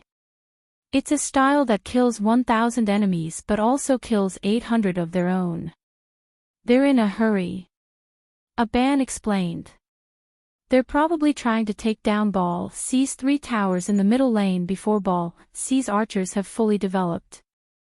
They want to end the match as soon as possible. But from the looks of it, PG's 3 towers in the bottom lane will fall first. As if to prove Aban's words, after PG destroyed Ball C's 2 towers in the middle lane, Yi Hong and Luo Yiming immediately teleported back to the city. Han Leng turned around and ran towards the bottom lane. Obviously, they wanted to save the 3 towers. The existence of the 3 towers was crucial. Once they were destroyed, they would be in danger of losing the match at any moment. Ball C's archer heard Li Yan's reminder. He hesitated for a moment between continuing to attack the towers and retreating. He chose the former. Just as Ball C's 3 towers were about to be destroyed, Yi Hong's Scarlet Fury and Luo Yiming's Dark Cupid arrived. The 2 of them blinked and cast crowd control, while the other moved and attacked. Ball C's Wanmi Liuhua instantly lost half of his health, but he still persisted in attacking the towers. Finally, when the tower only had a sliver of health left, his health was cleanly wiped away by Yi Hong's Scarlet Fury. System, Scarlet Fury, 1 kill. System, enemy Wanmi Liuhua has died. Fuck. So close. Ball C's archer couldn't help but yell. His expression was as if he had lost $1 billion. After Yi Hong killed Wanmi Liuhua, he immediately ordered his Scarlet Fury to clear the mid lane to prevent Ball C from taking the opportunity to steal their tower. Luo Yiming's Dark Cupid, under the protection of Han Leng, led the minions to the bottom lane. After Qin Fei's Lilith revived, he went straight to his top lane. Jing Yu's Heart of Ice was farming in his own jungle. Ball C's players are starting to spread out. Aban explained. The current situation is that Ball C has successfully destroyed Ball C's first tower in the top lane and second tower in the middle lane. Ball C has successfully destroyed Ball C's second tower in the bottom lane. Ball C's third tower is only 1 hit away. Both teams' finances are about the same, but Ball C's archers' finances are much higher than everyone else's. Even though Ball C has lost more kills than Ball C, they still have the upper hand in this match. Oh my god. I'm so nervous watching this match. Tangguo said. Both teams' tempo is too fast. Both the kills and the towers are dropping so fast. I feel like the winner will be decided in the blink of an eye. Yeah. Aw, half agreed. In this round, PG used a fast attack strategy. Ball C had no choice but to cater to their strategy and increase his own tempo. This caused the game to progress very quickly. So far, neither side has gained an absolute advantage, so it's hard to say who will win. As soon as he finished speaking, the live stream cut to the bottom lane where the magic board was. Li Yan looked around and didn't see any Ball C's players. He stole the magic board by himself and was crippled by the magic board. He had no choice but to run away. Li Yan's teammates were speechless. Tangguo, ha ha ha ha ha. Li Yan. I'm dying of laughter. Aban didn't know whether to laugh or cry. Li Yan is getting anxious. He's using Kamal for this match. It's a little weak. With his current level and finances, he can't solo the magic board. He can wait for his archer to arrive. The live stream frowny face is Li Yan here to be funny. I'm dying of laughter. Li Yan's daily mistakes. He's a little cute. Li Yan didn't waste much time on the magic disc. After 2 hits, he realized that it wasn't working and immediately retreated. He used discipline on the nearby monsters to recover his health and then began to farm. While he was farming, Han Lang went to take a look at the magic board. There was no one there. Han Lang, do you want to fight? Jingyu, yes. You guys go first. I'll be right there. Li Yan should be nearby. Be careful. Luo Yiming, okay. Thus, Han Lang led Luo Yiming to attack the magic board. Han Lang supported and took damage. Luo Yiming's Dark Cupid was responsible for damage. However, just as the magic board's status bar was about to hit 0, Li Yan's Kamal suddenly rushed out of the bushes. With a big move, not only did it steal the magic board, but it also crippled both Han Lang and Luo Yiming. Luo Yiming was shocked. Before he could react, he heard Jingyu's calm voice. Go. After Jingyu said this, he connected his Heart of Ice to Li Yan's Kamal and floated over. The blizzard effect swept across the screen, freezing Li Yan's Kamal into an ice sculpture. Luo Yiming's Dark Cupid moved over and attacked together with Jingyu's Heart of Ice. Soon, the control effect disappeared. Li Yan wanted to use Flash to escape, but Jingyu immediately caught up and threw an ice blade at him, piercing him. System, Heart of Ice, 1 kill. System, enemy Kamal has been killed. Seeing these 2 system notifications, Han Lang finally reacted. Jingyu, don't tell me you've been targeting Li Yan from the beginning. Jingyu let his Heart of Ice continue to farm as he calmly said, I don't need the magic disc, but I must kill Li Yan. Ha ha ha ha ha. Luo Yiming laughed. You two are really archenemies. Han Lang face-bombed. You're still laughing. Didn't you realize that Jingyu sold you out? Han Lang only complained in his heart, but he didn't say it out loud. However, even if he didn't say it out loud, someone else would. Yi Hong, wow, little Jingyu, you really sold your teammate out. Jingyu had an innocent expression. Ha! How could that be? Aren't we all alive? Han Lang, Jingyu, you've changed. You're no longer the hardworking Jingyu who single-handedly carried us with 5 kills. Jingyu, == That being said, Yi Hong and Han Lang both knew that Jingyu's judgment was correct. BLC's archers were already dealing damage. If they took out the magic disc now, they would probably be killed before they could even reach the tower. However, if Li Yan died, BLC's economy would definitely be affected. Therefore, they didn't need the magic disc, but Li Yan must die. There was nothing wrong with that statement. Jingyu, now, everyone gather in the middle lane and push the tower. Following Jingyu's words, PGs gathered in the middle lane and attacked the 3 towers in BLC's middle lane. However, even if Li Yan's Kamal died, they still had Wanmi Liuhua. When he saw PGs gathering in the middle lane, he hurriedly went back to the middle lane to clear the enemies, not giving PGs a chance to enter the tower. However, it didn't matter. PGs took advantage of this opportunity to gain the vision of the magic dragon. Then, all of them crouched in the bushes near the magic dragon and prepared for the team battle. At the 12-minute mark, Li Yan's Kamal revived. All of BLC gathered in the middle lane and prepared to fight PGs. This team battle was initiated by BLC's Azrael. His scythe hooked Han Lang, who was hiding in the bushes, and pulled him into BLC's encirclement. In the nick of time, Han Lang's Sarier activated his ultimate. Light of Protection, lock health boost. All PGs rushed towards BLC with the buffs from Light of Protection. Jingyu's Heart of Ice moved into BLC's encirclement and activated his ultimate, Blizzard. This blizzard was cast at the perfect time and froze all of BLC's players.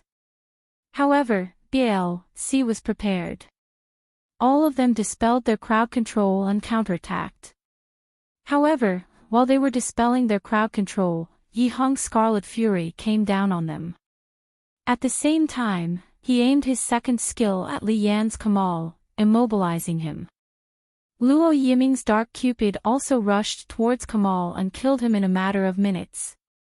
System, Dark Cupid, 1 kill. System, enemy Kamal has been killed. System, Heart of Ice, 1 kill.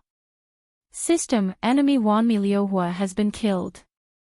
Jing Yu's Heart of Ice could not hold his ground in such an intense team battle. Before he died, he managed to kill Wanmi Liuhua with only a sliver of health left. Then, he was killed by Satan's ultimate skill. At the same time, enemy Azrael blinked to the back row of PGs and successfully killed Yi Hong's Scarlet Fury. He refreshed his skill and tried to kill Luo Yiming again. However, he was blocked by Han Lang. System, Satan, 1 kill. System, Heart of Ice has been killed. System, Azrael, 1 kill. System, Scarlet Fury has been killed. System, Azrael, double kill. System, Sarier has been killed. At this time, Azrael was hit by Qin Fei's Lilith and was left with only a sliver of health left. Before he could use the same skill for the third time, Luo Yiming was the first to kill him. Then, he attacked the remaining enemies like crazy. System, Dark Cupid, 1 kill. System, enemy Azrael has been killed. System, Dark Cupid, double kill. System, enemy Satan has been killed. At this point, the BAL-C team was wiped out. On the PG's side, only Qin Fei's Lilith and Luo Yiming's Dark Cupid were still alive. The combination of a Fathom tank and a marksman could kill the dragon. Hurry up and kill the dragon. Jing Yu shouted. We can, we can. Han Lang shouted. Yi Hong also shouted, quick, quick, quick. Hurry up and kill the dragon. Qin Fei and Luo Yiming were both left with only a sliver of health left. In addition, the match had only been going on for 10 minutes. Both of them had not fully developed yet. Fighting the dragon was very dangerous, but they still went ahead. Because they knew that if they missed this opportunity, once the two marksmen of BAL-C developed, they would become more and more passive and eventually lose the match. Therefore, even though they were not confident, they still charged into the dragon pit without hesitation. Both of them moved nimbly, but it was inevitable that they would be hit by the magic dragon's AoE attacks. Qin Fei's Lilith's health went up and down. Everyone was scared out of their wits. The moment the magic dragon's health dropped to a sliver, Qin Fei's Lilith was killed, and Luo Yiming was left with only a sliver of health. All the PG's members, as well as the PG's supporters, held their breaths. They were so nervous that their hearts almost stopped beating. In the next second, 2 system notifications popped up on everyone's screen's frowny face system.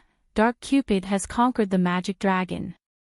System, the magic dragon army is about to attack. Got it. Luo Yiming shouted excitedly and returned to the city. Yi Hong, nice, Yiming. 66666. Han Lang, Yiming, you're good. You're the hope of our village. Qin Fei, who took most of the damage and died gloriously, laughed and did not say anything. Ah! Aban was so agitated by this tense scene that his voice broke. That was too thrilling. One's Dark Cupid took down the magic dragon with only a sliver of health left. That was too thrilling. Tanghua, that's right. Whether it's Brother Fei's Lilith taking one less hit, or one's Dark Cupid dealing one less hit, PGs can't take down this dragon. Aban, I think it's time for a wave. Tanghua, can PGs seize this opportunity? Let's wait and see. Chapter 157. Now, only Luo Yiming's Dark Cupid was still alive. After he returned to the city to heal himself, Jingyu and the others also revived one after another.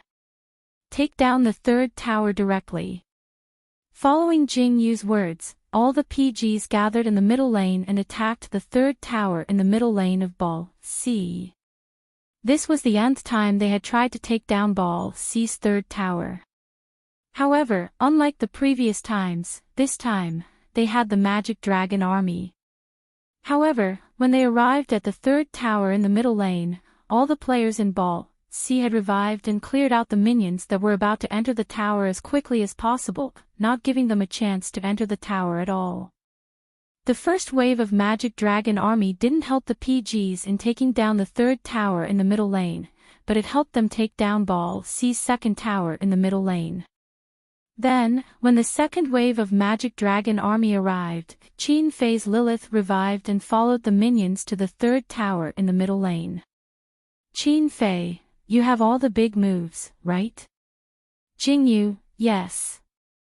Yi Hong, yes. Then let's kill them. After Qin Fei said these three words, his Lilith activated lifesteal and went straight for Ball C's back row. Jingyu's Heart of Ice connected with the enemy archers almost at the same time and followed Qin Fei's Lilith into the tower and froze all the players in Ball C with a big move. Yi Hong's Scarlet Fury also blinked into the tower and used a big move. It's here. All PGs have entered the tower and forced a team. Candy shouted nervously. She felt that this match was really making her tremble in fear. When Qin Fei, Jingyu, and Yi Hong forced a team, Luo Yiming's Dark Cupid also rushed into the tower. However, he focused on the tower and didn't care about anything else. Seeing that Lilith was about to die, Hanling hurriedly had Sarier use a big move. Light of Protection covered all his teammates' health and bought them an extra second to survive. This second was crucial as it directly determined the outcome of this force team. System, Heart of Ice, 1 kill. System, enemy Wanmi Liuhua has died. System, Lilith, 1 kill. System, enemy Kamal has died. Yi Hong's Scarlet Fury took away a lot of the enemy tank's health. Jingyu and Qin Fei each took a archer's life. At this time, Lilith and Heart of Ice's health were low. Once the effect of Light of Protection wore off, only death awaited them. However, their goal was achieved. System, Dark Cupid, destroy the enemy's tower. Bal C's 3 towers were finally down. Yi Hong couldn't help but reveal a victorious smile, checkmate. Qin Fei, stop showing off, kill them. Without the protection of the tower, Bal C's top and mid laner fled. Enemy Azrael used a big move to take the lives of Qin Fei and Jingyu. Then, Yi Hong's Scarlet Fury controlled him and dealt damage, killing him on the spot. System, Azrael, 1 kill. System, Lilith has died. System, Azrael, double kill. System, Heart of Ice has died. System, Scarlet Fury, 1 kill. System, enemy Azrael has died. At this point, PG had traded 2 for 3. Tanghua forcefully traded 2 for 3. In this round, PGs were really too strong. From start to finish, Bal C was led around by PG's tempo. They couldn't be more passive. A ban, yeah. Only PG would dare to use such a tactic of sacrificing 800 to deal 1000 damage to the enemy. It seems that as long as they can trade 1 for 1, they won't hesitate to charge forward. That was right, Qin Fei and Jingyu were prepared to die the moment they crossed the tower. Their goal was clear, which was to kill Bal C's 2 tanks. Even if it was a 1 for 1, they had to take them down. And then, they succeeded. With Bal C's 2 tanks dead and Bal C's full health, there was no doubt about the outcome of this match. Soon, the last wave of magic dragon troops arrived and entered BLC's territory. Luo Yiming had his Dark Cupid follow the magic dragon troops into the tower, and then started attacking the tower like crazy. The enemies Kuanggu and Satan had finished healing and wanted to stop him, but Yi Hong seized the opportunity and used a big move to cripple them once again. The clear army couldn't be cleared, and Dark Cupid couldn't kill them either. Baylor C's top and mid laners were in despair. Finally, just as they were about to explode, the screen froze and showed the scene of BLC's territory being destroyed. The word victory popped up on the big screen, announcing PG's victory. 1-0. The audience was stunned and couldn't react for a long time. Originally, they had lost interest in watching the finals after BLC's defeat. The only reason they came back was because they couldn't return the tickets they bought in advance. They thought it would be a waste not to come and kill time. In the end, what kind of brutal game was this? They had never seen such a fast-paced match. The system notifications didn't stop, and players from both sides were sent back to the fountain. However, it wasn't a one-sided crushing situation. The intense battle and the extreme maneuvering made the audience's blood boil. Unknowingly, the audience was fascinated by the match. The chatter became less and less, and more people focused on the match. Some people were so focused that they even forgot to blink. Then, the match ended. When the word victory appeared on the screen, the audience was stunned for a long time. They couldn't believe that the match ended just like that. Tanghua, oh my god. This match ended too quickly. It didn't even take more than 20 minutes. A ban, yes, it was too fast. It even gave me the illusion that the match was over before it even started. In the past, the live broadcast screen would always say, "Can this be called a professional player? I can do it too." Or something like that. But now, the comments in Aban and Tangwa's live broadcast room were very harmonious, and they almost reached the same conclusion: frowny face, the gods are fighting. There's nothing wrong with the gods fighting. The pace is so fast that it's inhumane. As expected of the final battle between the champion teams. There were also some mocking comments from the commentators' frowny face joke. Tanghua said that this was a friendly match. Ha ha ha ha ha. What a freaking friendly match. I've never seen such an intense friendly match.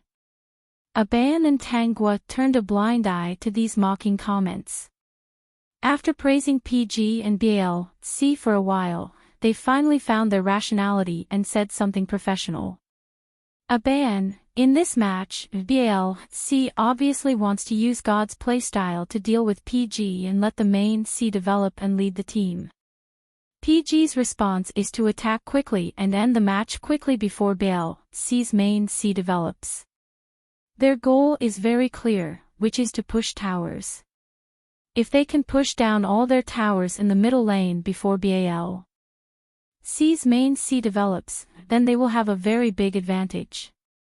Tanghua, looking at the final result, PG's strategy was successful. Although the process was very dangerous, whether it was fighting the dragon or forcing the team in the end, they could have killed themselves if they weren't careful. However, their courage to stake everything on this one throw is really admirable. Aban, haha, yes. In this match, PG vividly displayed their entire team style. They played strong and domineering. The speed of the commentators in Country M can't keep up with their rhythm. Tanghua, I wonder how the two teams will play next. At this moment, in PG's game room, Yi Hong collapsed on the table. He had only played for less than 20 minutes, but he felt like he had played for a century. I can't do it, Luo Yiming slapped him on the back. How can a man say that he can't do it? Yi Hong glared at him. I've never played a match with such a fast pace. I'm really afraid that I can't keep up. Me too. Han Lang shrugged. I'm really afraid that all of you will die before I can use my big move. Yi Hong, are we still going to play like this in the next match? I really can't keep up. Jingyu thought for a moment. It depends on how BL/C plays. If they still use this tactic against us, Yi Hong will fatten Yiming up. Luo Yiming, ? Jingyu, yes, fatten Yiming up. Han Lang, I support fatten Yiming up. Yi Hong, we'll fatten him up. Qin Fei, then we'll kick him into BL/C's territory. Jingyu, then we'll win. Luo Yiming. The short break ended quickly and the second match began. In this round, BL/C made the first move and gave the first ban to Charlie. Han Lang raised an eyebrow. You want to ban me? Jingyu, no problem. To be honest, the reason we won the last match was because of your big move. He paused for a moment. But it's okay, we'll change our strategy this time. Yi Hong couldn't help but laugh when he heard Jingyu's raised voice. We'll be watching Yiming this time. Wow, I never thought that Yiming was this reliable. As he spoke, he openly banned Sword Burial. Then, BL/C's second ban went to Plunder Shadow, and PG's second ban went to Immortal. It was BL/C's turn to choose the third ban. They first chose the Realm Deity. After a while, it was the Nine-Tailed Fox. After a while, it was the Realm Deity. Seeing this scene, Luo Yiming could not help laughing out loud. Ha ha ha ha ha. Are they all trying to ban him? Too bad there's only one ban. A ban, BL/C is in a dilemma. It seems like they still want to use the same strategy as the last match. They don't want Sorcerer, but if they don't want Sorcerer, Realm God will be taken by PG. Yezi's Realm God and Nine-Tailed Fox are both very strong. They can directly decide the outcome of the match. As soon as he finished speaking, BL/C chose the Nine-Tailed Fox. PG didn't hesitate to ban Moonshade Spider. Han Lang, here's the question. Will they steal Realm God? Yi Hong, let's do it. I want to pick support this round. That's right. Jingyu suddenly thought of a strategy. Since someone has to stay in the field of vision, should we try dual support? Qin Fei, dual support is a bit risky. It'll be very weak in the later stages. Jingyu, that's only if you pick support. If you pick top or mid, like Gulen, Soul, Blood Carp, Yi Hong, yes, Blood Carp. I'll pick Blood Carp this round. As soon as he finished speaking, BL/C locked onto Realm God.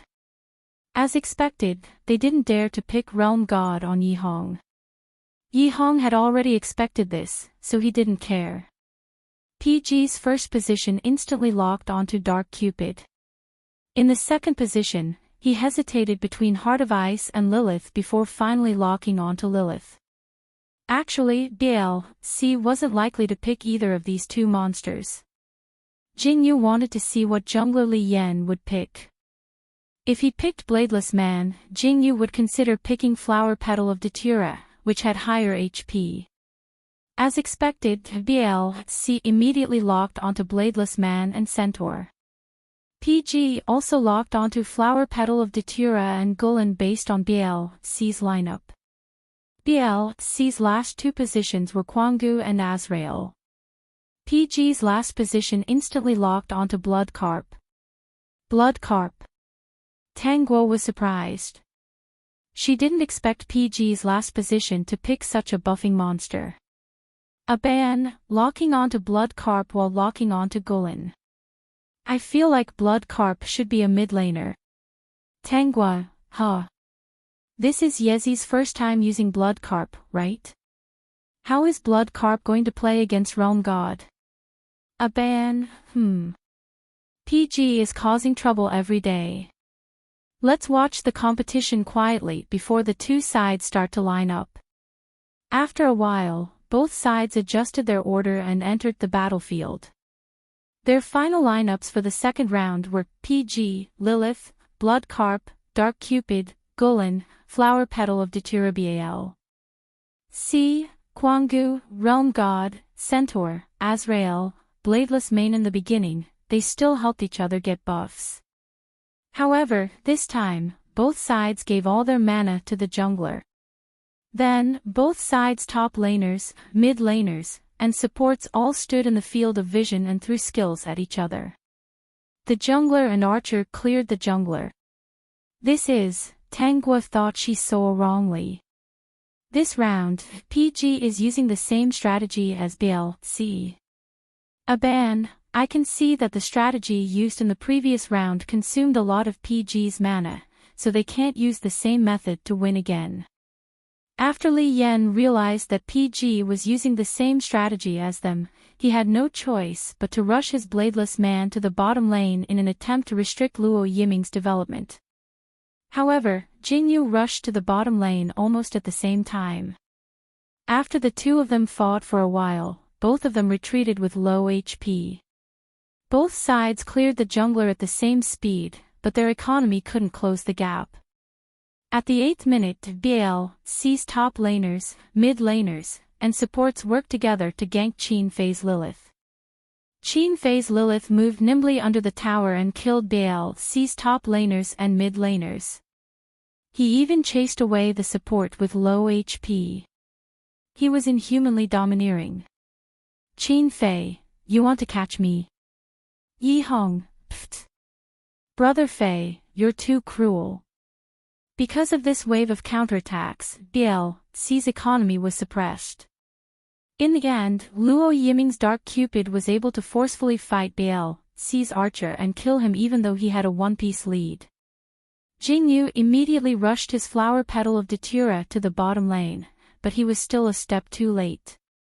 Li Yan's Bladeless Soul burrowed out of the ground and killed Dark Cupid with low HP. Then, he escaped with his ult. Jingyu clicked his tongue. He really wanted to send a message to the public chat: if you have the guts, don't leave after killing someone. Let's fight 1v1.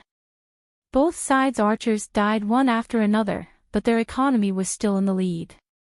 Unlike the fast-paced turrets in the previous game, not a single turret had been lost in this game. However, both sides' bottom lane towers were at half HP. It was a matter of a single wave of minions. Seeing that Li Yan had left, Jingyu stayed in the bottom lane to kill a wave of minions and bring his own minions into the tower. In the end, BL, C's bottom lane tower fell first. After their archer revived, he immediately rushed to the bottom lane to save his second tower. Luo Yiming, under Jingyu's instructions, started farming his own jungle. The big screen displayed the economy of both sides. Luo Yiming's economy had already surpassed BL, C's archer, and the gap between them continued to widen. At this time, Yi Hong's Blood Carp returned to the middle lane and killed a wave of minions, allowing him to level up a few times in a row. At the 13-minute mark, the first full-scale team battle between the two sides broke out near the magic board. Li Yan's Bladeless Soul wanted to one-shot Luo Yiming's Dark Cupid. However, the moment he burrowed out of the ground, Hanlang activated his shield in time. Yi Hong also quickly threw a ult at Luo Yiming. Blood Carp's ult, Koi's Leap. It healed teammates within a certain range and increased their movement speed. At the same time, it dealt damage and reduced movement speed to enemy creatures. The two of them had bought enough time for Luo Yiming, allowing him to kill Li Yan's Bladeless Death with his remaining HP. System Dark Cupid, 1 kill. System The enemy's Bladeless Soul has died. When Luo Yiming killed Li Yan, Jingyu's Flower Petal of Datura cut in from behind BL, C. At the cost of his own life, he successfully stacked 6 stacks of poison on the enemy archer. System Enemy Archer, 1 kill. System Flower Petal of Datura has died. System Flower Petal of Datura, 1 kill. System: the enemy archer has died. BLC's archer has died, while PG's archer is still alive. There was no longer any suspense in this team battle. System: Dark Cupid, 1 kill. System: the enemy's realm god has died. System: Dark Cupid, double kill. System: the enemy's Azrael has died. System: Dark Cupid, triple kill. System: the enemy's Kwangu has died. At this point, PG traded 1 for 5 and wiped out BLC. This was their biggest advantage since the start of the match. Yi Hong, nice. Hit the dragon. Luo Yiming, hit the dragon, hit the dragon, hit the dragon. All PG members gathered at the dragon pit. Luo Yiming's Dark Cupid used his explosive damage to take down the magic dragon in minutes. This allowed PG's economy to completely overtake BLC's, laying the foundation for their victory. Tanghua, the shield was used at the right time in this team battle. A ban, yes, and Yezi's big move as well. Tanghua, now I know why Yezi got blood carp this round. Double support archer. A ban, Li Yan's idea is correct. As long as we kill the enemy archer, we win. But on the other hand, as long as we protect our own archer, we win. PG did a very good job in this aspect. In this round, PG didn't manage to take down the Sarier. He relied on Gulen's shield and Blood Carp's big move to forcefully save his archer from Li Yan's evil clutches.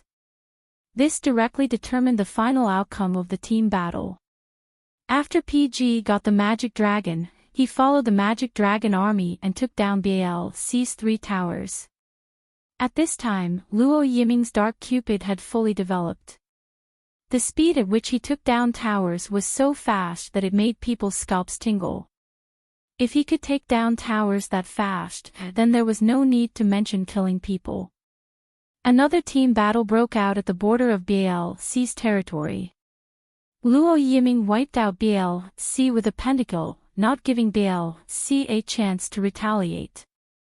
His economy is 3,000 ahead of ours. We can't play anymore. Li Yan's teammate said. Li Yan shrugged. Yeah, we lost this round. We'll win the next round. Just like that, ball. C won the 3rd round. In the early stages of the match, Li Yan used the flower petal of Datura to gank Luo Yiming's Dark Cupid. Not only did he successfully kill Luo Yiming, but he also killed Jingyu, who came to help. This gave BLC an economic lead. After BLC's archer developed, it was unstoppable. 2-1 Alright, Jingyu admitted that his bladeless man wasn't as good as Li Yan's, so he took back his Heart of Ice in the 4th round. For the first 10 minutes, both sides were in a stalemate. At the 11th minute, Jingyu used his Heart of Ice to lead a wave of momentum. He led his PGs to take down BLC's Magic Dragon and completely pulled apart their economy. Then, he used the Magic Dragon army to destroy BLC's territory and win. 3-1 in the 5th round, Li Yan took down Kamal again. In the first wave of the team battle, he used a big move at the right time to take down BLC's 3 kills. Then, he took the economic lead and led his team to win BLC's game. 3-2 After playing 5 rounds in a row, both sides' stamina was a little exhausted. But in terms of pressure, BLC was still under more pressure. After all, BLC only needed to win 1 more round to get the championship trophy. If BLC wanted to win the championship, it had to win 2 more rounds. Yi Hong, I have the urge to never touch the mouse or the keyboard again after this match. Qin Fei calmly replied, after this match, we'll take a half-month vacation in Country M. I'll pay for everything. It's up to you whether you want to touch the keyboard or not. Fuck, you're so rich. Han Lang was the first to complain. What about the prize money? Qin Fei, of course we'll split it equally. Yi Hong, Tisk Tsk, Brother Fei, you. Do you think you can cheer me up by saying that? Let me tell you, okay, you win. In the 6th round, there was a huge change in the band positions. BLC first banned Kamal, Undying, and Moonshade Spider. BLC then banned Lilith, State, and Dark Cupid. Then BLC stole Sword Burial, Satan, and BLC stole Sin Garden. They thought that Jing Yu would use Sword Burial as a jungler in this round. However, BLC immediately locked Soul and Heart of Ice.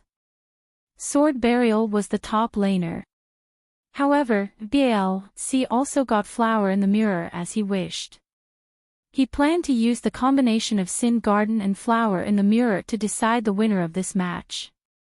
In this crucial round, the lineups of both sides were as follows: BLC, Sword Burial, Soul, Maha, Wind of Condensation, Heart of Ice. BLC, Azrael, Heijiao, Sin Garden, Flower in the Mirror. Satana Ban couldn't help but raise his eyebrows when he saw the lineups.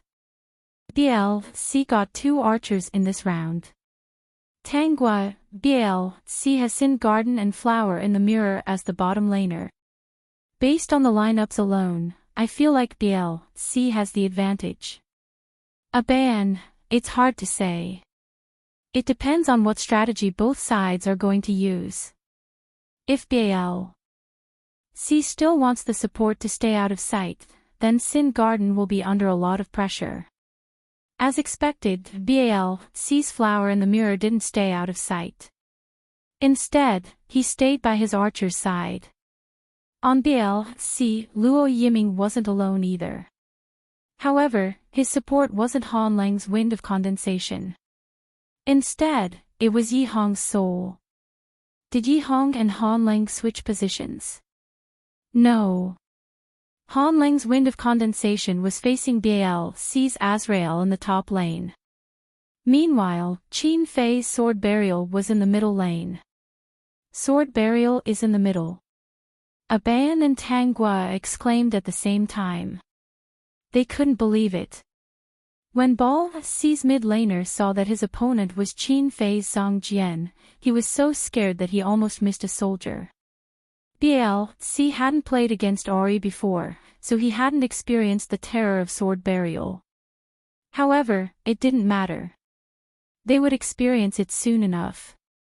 System, Sword Burial, 1 kill.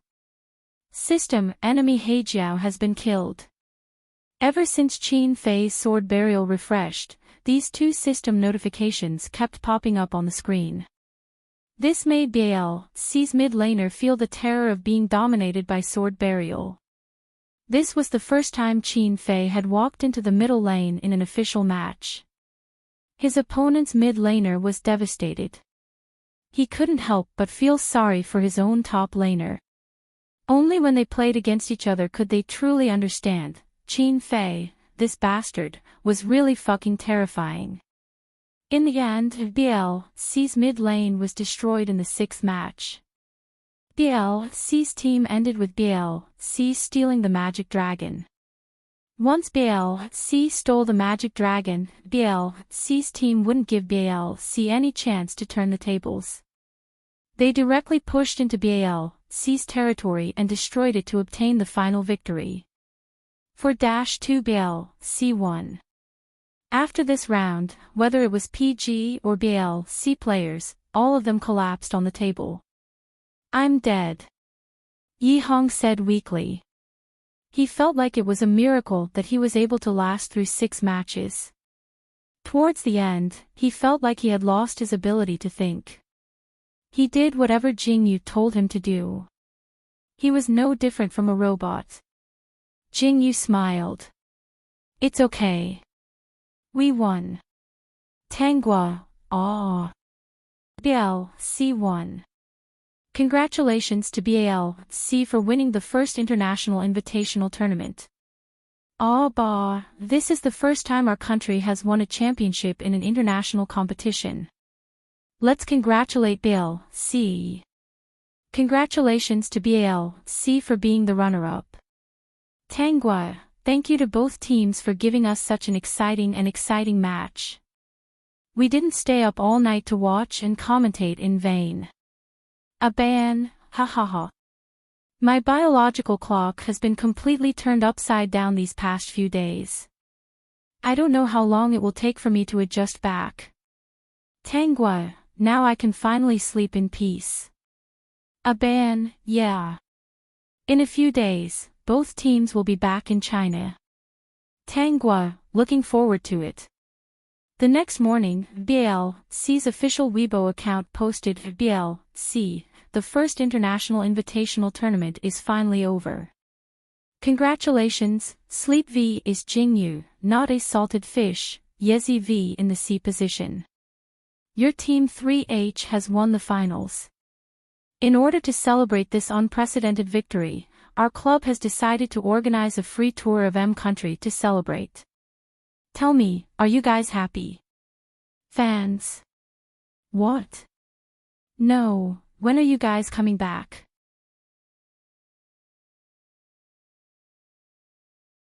Chapter 158. Luo Yiming was awarded the MVP of the final by BLC. This surprised PG, but it was easy to understand. After all, both teams had relied on their shooters in the previous games. The outcome of the game depended on the shooters. Luo Yiming didn't let PG down. He performed a lot of extreme maneuvers and helped PG win the game in the end. His performance in the final was better than any of the previous games. Yihong followed Jing Yu's instructions throughout the game and didn't make many mistakes. PG was a double-edged sword.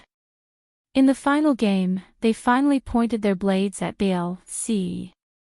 In the final interview, all the members of PG appeared on the stage together. Even Fang Luo Fan, as PG's coach, was invited to say a few words. Luo Yiming didn't have a chance to show off his Chinglish. After the six of them returned to the hotel and took a shower, they immediately discussed their travel plans in the group chat. As a result, Qin Fei suddenly said this. Qin Fei, I'm going to apply for a marriage license with you tomorrow. I've already made an appointment.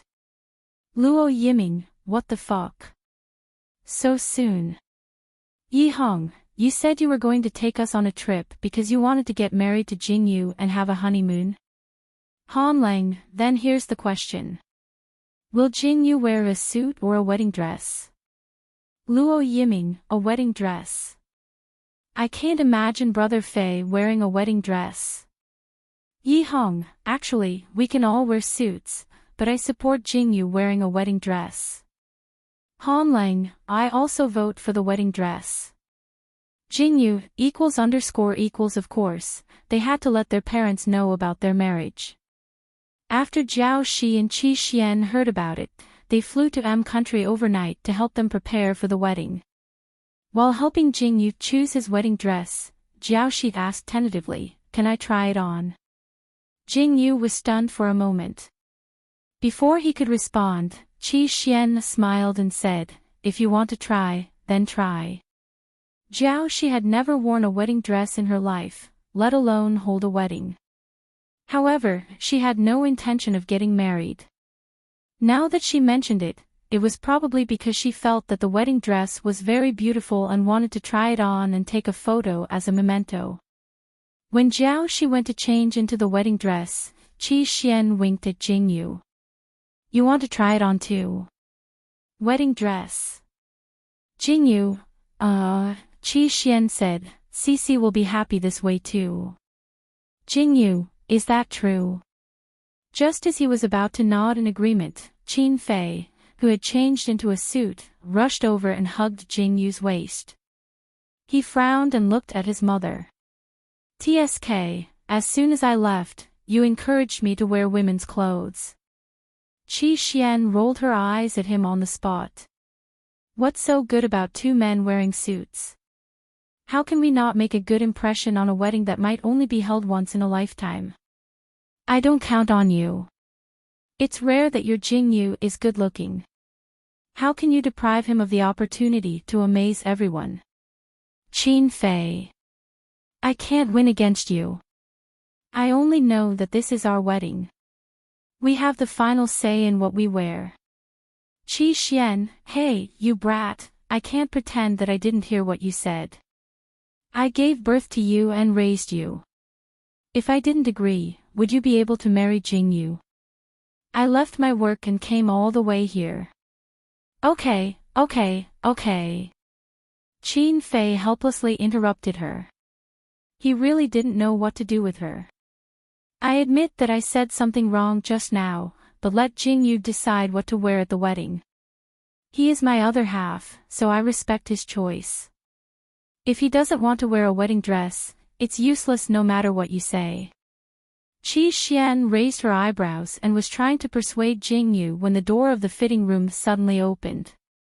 Zhao Shi walked out in a snow-white wedding dress. Qi Xian instinctively looked over. For a moment, her eyes unconsciously became unfocused. Zhao Shi's waist was very thin. The wedding dress she tried on showed off her figure incisively and vividly. Her beautiful figure silenced everyone present. After taking a few steps, she put down the hem of her dress and smiled at everyone. Her dazzling smile made everyone feel as if they were in a dream. At this moment, she was like a princess who had walked out of a fairy tale and was in another fantasy world. Zhao Shi didn't notice their expressions. She tilted her head and asked, "How is it? Is it okay?" Qi Xian was the first to react. "It's beautiful." Qin Fei said, "It's beautiful." Jingyu said, "It's so beautiful." Hearing Jingyu's voice, Qi Xian suddenly reacted. She tilted her head and smiled. "Are you tempted? Do you want to try it on?" Jingyu knew that women's clothing was very suitable for him, but unfortunately, he wasn't interested in women's clothing. Although he wasn't against it, he thought about it and decided that it didn't matter, so he asked Zhao Shi, "Do you think I should wear a suit or a wedding dress at the wedding?" "Ha!" Zhao Shi blinked. She didn't expect him to ask her this question. She almost instinctively looked at Qi Xian. "Oh yeah, Xiao Yu and Qin Fei are getting married. Do you want to wear a suit or a wedding dress?" Qi Xian said decisively, "Wedding dress." Zhao Shi turned to look at Jingyu. "Wedding dress." Jingyu he shouldn't have asked her, however, since he had asked and she had answered, Jingyu felt that, fine, that was it. "Okay, then the wedding dress it is." He calmly made the decision. And so, at the wedding a few days later, Jingyu, who was wearing a snow-white wedding dress, exchanged vows and rings with Qin Fei in front of his two mothers, teammates, and coaches. The judge who was invited announced that their marriage was valid. Then, Qin Fei put one arm around Jingyu's waist and lowered his head to kiss him. There weren't many people at the wedding, but they were all people who sincerely wished them well. Yihong couldn't help but sigh as he clapped. TSK, I thought that little Jingyu would look good in a wedding dress, but I didn't expect him to look so good. It doesn't feel out of place at all. Luo Yiming, wow, I want to fall in love. Han Lang, if you really want to fall in love, I suggest you dye your yellow hair back first. Luo Yiming, that won't do. After all, I'm the center of the PG rankings. Han Lang, ? Luo Yiming, you have to be eye-catching. Han Lang didn't know whether to laugh or cry. In front of everyone, Qin Fei kissed him very gently. Jingyu obviously wanted more, but he could only restrain himself. After that, the judge signed their marriage application, allowing them to obtain a legally valid marriage certificate. This meant that they were officially married and legally married. After getting married, of course, they had to go on their honeymoon. Qin Fei and Jingyu didn't go on a trip with everyone else. Instead, they enjoyed their two-person world in M country for more than half a month. In the first few days, they didn't leave the bed much. After indulging for a while, they both felt that they couldn't go on like this. Qin Fei, we have to stop.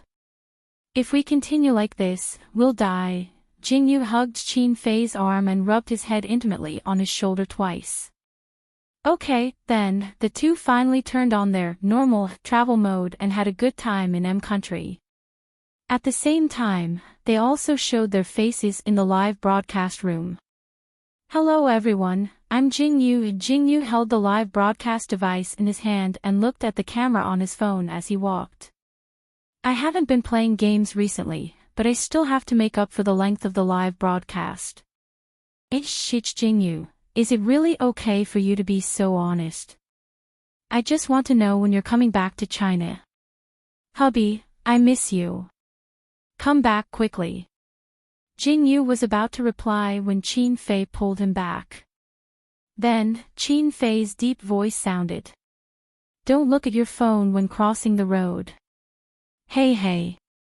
This voice, is it Brother Fei? Brother Fei is beside you. I want to see Brother Fei's face.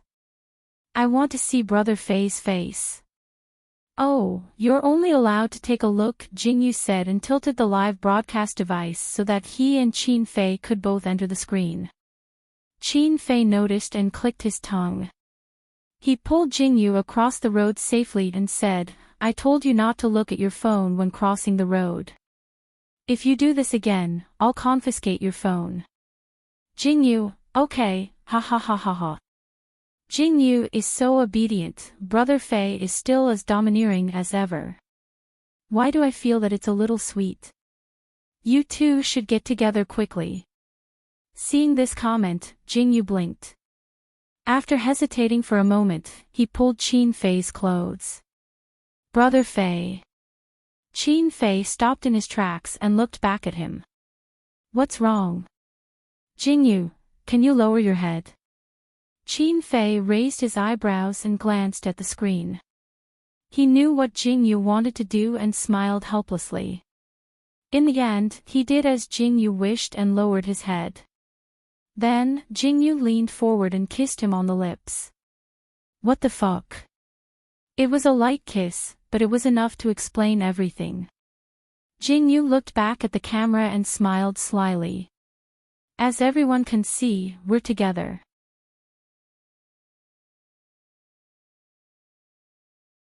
Chapter 159. Hashtag Qin Fei, Jingyu hashtag overnight. This topic jumped to the top 3 trending topics on Weibo, and a bunch of PG fans who stayed up all night. Inevitably, there were complaints, but most people still gave their blessings to the relationship between the two. If it was the previous Jingyu, he definitely wouldn't have done something like coming out of the closet live. However, after meeting Qin Fei, he became more and more confident and cared less about other people's opinions. As long as Brother Fei doesn't dislike me, it doesn't matter what other people think. Therefore, he openly admitted his relationship with Qin Fei in the live broadcast room, and then directly posted his marriage certificate with Qin Fei on Weibo. The next second, it was forwarded by Qin Fei. I thought there was no future for top laners and junglers, but in the end, top laners and junglers are really amazing. Friends, I'm afraid you've forgotten about the joint jungler. There's nothing wrong with the joint jungler. More than half a month later, with the end of Qin Fei and Jingyu's honeymoon, PG's free trip to M country also came to an end. After the group of people packed up their things, they went back home that very night, back to China. Before they returned home, M country's officials finally sorted out the game recordings and audio from each country and sent them to each country. Before choosing to make it public, they did some processing. Considering that Qin Fei and Jingyu had already admitted their relationship, the officials didn't cut out the audio of their public display of affection during the game. This undoubtedly caused 1,000 waves. You never know what your opponent is doing. I thought they were going to play a game, but I didn't expect them to be showing off their love. So the trip is actually a honeymoon. This pair is too sweet. The joint jungler competition is amazing. Since they were back in China, it was inevitable that they would be interviewed by reporters and invited to entertainment programs. PG found it troublesome, so they rejected batch after batch. Finally, they agreed to have a public-friendly match with Ball C on an entertainment program. However, before the friendly match even started, the two teams started to cause trouble. Yi Hong said, "Since it's a friendly competition, then there's no need for a ban. Everyone is free to choose the demon they want to use. Isn't that great?" Li Yan, "That's fine, but your audience is already sick of it. Can't you come up with something new? For example, Zhengjin Zhangzhong." Yi Hong, "I'm in the middle of a sword burial. If you have the ability, then make sure your family's single person is buried with a sword burial." Li Yan, "Sure." Jingyu, "Then let's all use sword burial." PG and BLC. Thus, the two teams began a game of independent mode, with all members locked onto sword burial. At the start of the game, the red in the bottom jungle was given to the archers of both sides, while the blue in the top jungle was given to the jungler. Then, just as the match started, System, sword burial, 1 kill. System, sword burial has been killed. Qin Fei glanced at Yi Hong's darkened avatar. "Yezi, you noob."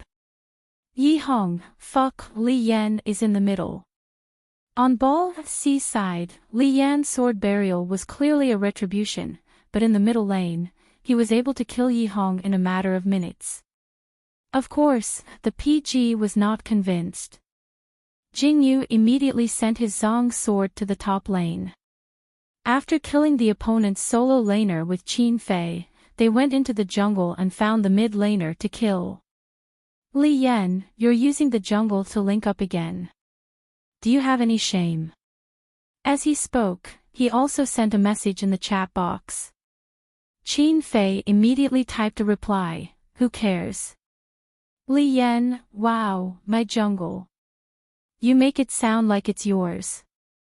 As he spoke, he sent his sword burial to the bottom lane, wanting to gank Luo Yiming.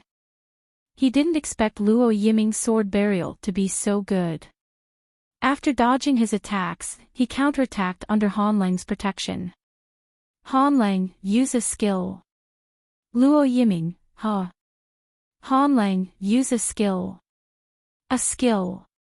You can kill Li Yan with it." Luo Yiming hurriedly used a skill, and with a flurry of slashes, he pushed Li Yan back. After Li Yan used a teleport and a flash to escape, he wanted to cry. What kind of monsters are these PGs? How can they be so strong without any training? His teammate smoothed out his hair. Yiming's positioning is too good, but he's not familiar with skills. Wait until you have a big move and kill him. After Li Yan reached level 6 and had a big move, he went to gank the bottom lane again. Even though he was blocked by Jingyu, he successfully used a big move to kill Luo Yiming. Then, with a beautiful movement, he escaped from Jingyu's clutches. Jingyu clicked his tongue. "I've decided. I'm going to keep an eye on him." After that, Jingyu kept an eye on Li Yan and successfully killed him 4 times. However, Li Yan was always able to kill the PGs before he was killed. For this round, Qin Fei and Jingyu were responsible for carrying the PGs, Luo Yiming was responsible for mixing, Hanlang was responsible for carrying the shoes, and Yi Hong was responsible for delivering the kills. On Ball C's side, Li Yan was responsible for killing the PGs, and his teammates were responsible for protecting them. Finally, at the 14-minute mark, Li Yan set the pace in the middle lane and killed the PGs with 3 for 5, taking down the magic dragon. In the end, Ball C won. The PGs weren't convinced. Yi Hong said, "Since you've taken the life cycle, shouldn't we take the life cycle next?" Li Yan, "Sure, Heart of Ice." Jingyu, "Let's do it." Yi Hong, "Fuck. I don't know how to use it." In the second round, all of them took Heart of Ice. The situation was completely one-sided. Jingyu single-handedly carried the entire team and got 5 kills. Jingyu, the 5 of them have been surrounded by me. Hurry up.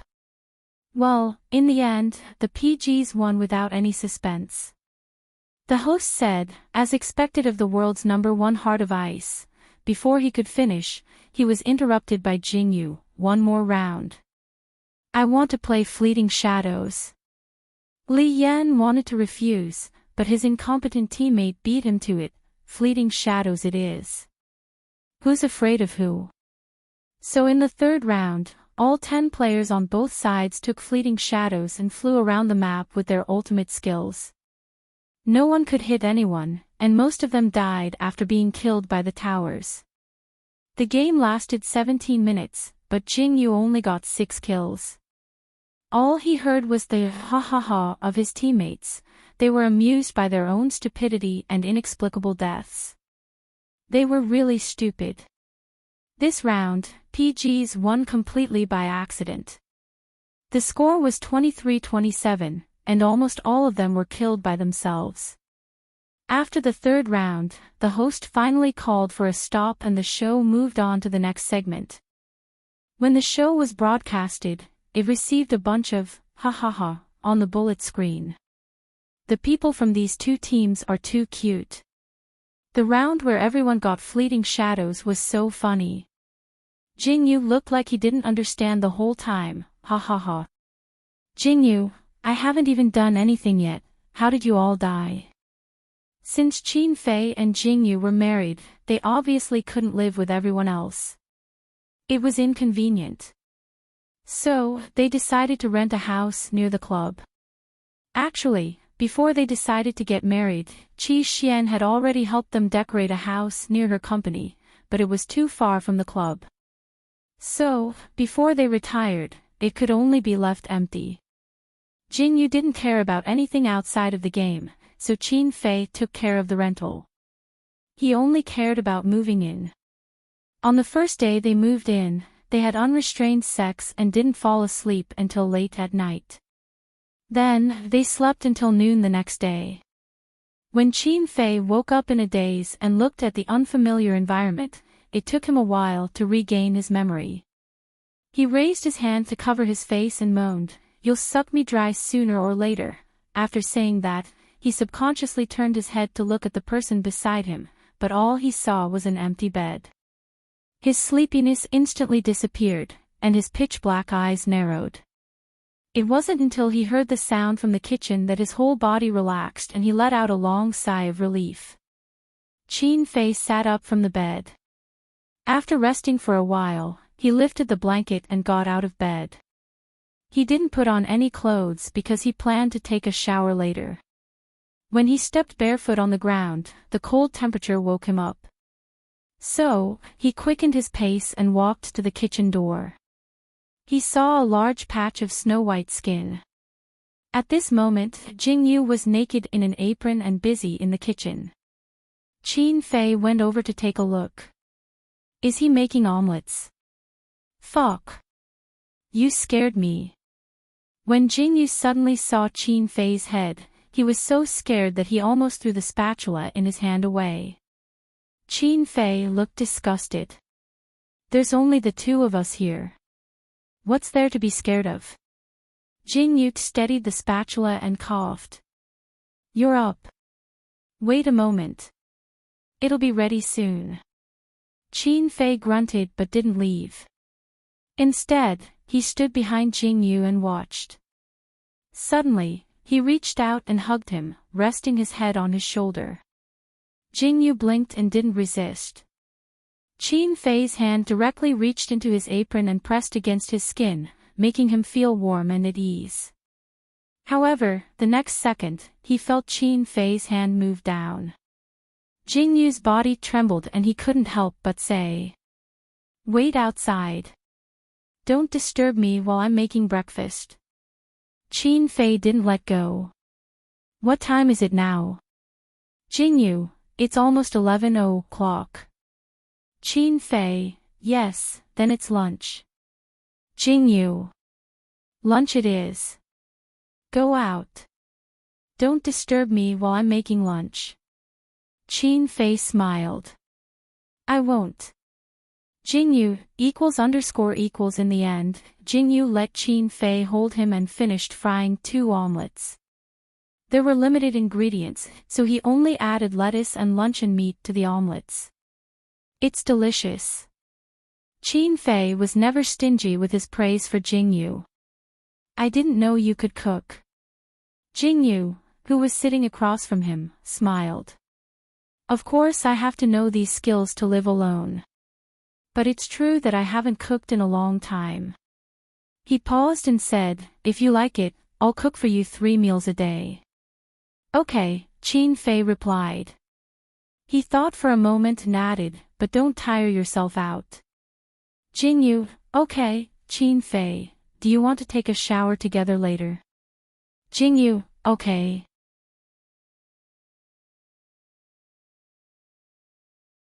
Chapter 160. After entering the bathroom, Jingyu realized that he had misunderstood. When Qin Fei said that they would shower together, they really did shower together. Other than rubbing each other's back, they didn't do anything else. After showering, the two of them dried their hair, changed into clean clothes, and went out. The new season hadn't started yet, but a few new monsters had appeared. In order to prepare for the new round of the competition, they still had to go to the club to participate in training and make up for the time spent streaming. At the Overlord level, whether it was in a solo or a team, the opponents would be very interesting. For example, in this round, Qin Fei and Jingyu were paired together, and their teammates were Kid's archer and support, as well as Jock's mid laner. The most brutal top laner in the server, the number 1 assassin in the server, the number 1 archer in the server, and the top mid laner in the server scared the hell out of their opponents before the match even started. Friendly, Jock XD, what a coincidence, friendly, Kid LLY, what a coincidence. Friendly, Jock XD, Brother Fei and Jingyu, congratulations on your marriage. Friendly, Jingyu, not salted fish. Thank you. It was a crushing match without any suspense, and the fight was very harmonious. The mid laners and junglers cooperated well together like a complete team. The bullet screen was a bit strange. I always thought that PG and Kid didn't have a good relationship. PG and Jock don't seem to have a good relationship either. Jingyu saw this and replied, whether they have a good relationship or not, they can't go against winning. It was true that PG and Kid didn't have a good relationship. Although the two teams had arranged to have a practice match, their relationship had always been stiff. The main reason was that Fong Luofan acted cold and arrogant, while Kid's team was military style and ruthless. When the two teams collided, it was like 2 straight men falling in love. It would be strange if their relationship improved.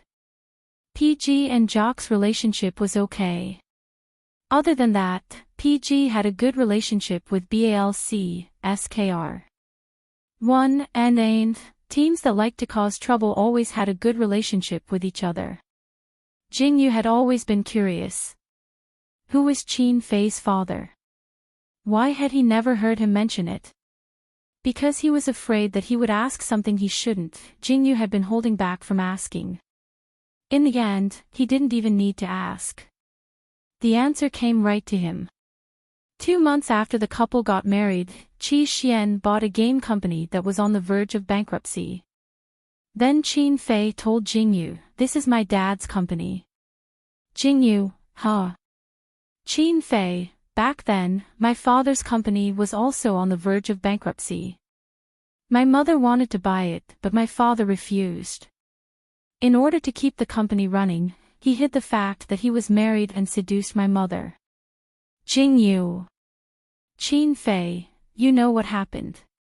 My mother gave birth to me. Not only that, but my mother also helped my father so that his company could continue to operate. Jingyu, fuck. With your mom's personality, if she knew that your dad lied to her, wouldn't she torture him to death? Qin Fei couldn't help but laugh when he heard this. He felt that Jingyu had misunderstood Qi Xian a little too much. My mother is a superficial person. My father is good-looking. Jingyu == what the hell? Qin Fei, okay, let's not joke around. My mother is quite willful and self-centered. After she found out that my father lied to her, she humiliated him and cut off all contact with him. She didn't get back the money she spent and didn't care about custody at all. I know that she doesn't care about money or me. She only cares about whether she can vent her emotions. Jingyu, 0, Qin Fei. So, if I didn't go to her back then and cling on to her so shamelessly, she probably wouldn't have acknowledged me as her son in this lifetime. What an amazing person, Jingyu commented. He paused and looked at Qin Fei. You're amazing too. Qin Fei raised his eyebrows. What do you mean? Jingyu, why did you go to her? Qin Fei, very simple. Because I hate my father. Jingyu, okay, there's nothing wrong with that. Qin Fei, although my mother isn't perfect, she dares to take responsibility for her actions and dares to love and hate. So, I quite admire her. Now, my father's company is on the verge of bankruptcy and was bought out by my mother. It's his own fault. Jingyu, will you help your father? No. Qin Fei's answer was resolute and decisive. He then said, I will only acknowledge 2 family members in my life. One is my mother, and the other is you. Hearing this, Jingyu couldn't help but laugh. Yeah, me too. A few days later, Fang Luofan and Xiao Yun announced their marriage. It was a shotgun marriage, which shocked the entire PG club. Han Lang jumped up on the spot. Coach my ass. I want to fight you one-on-one. Yi Hong hurriedly pulled him back.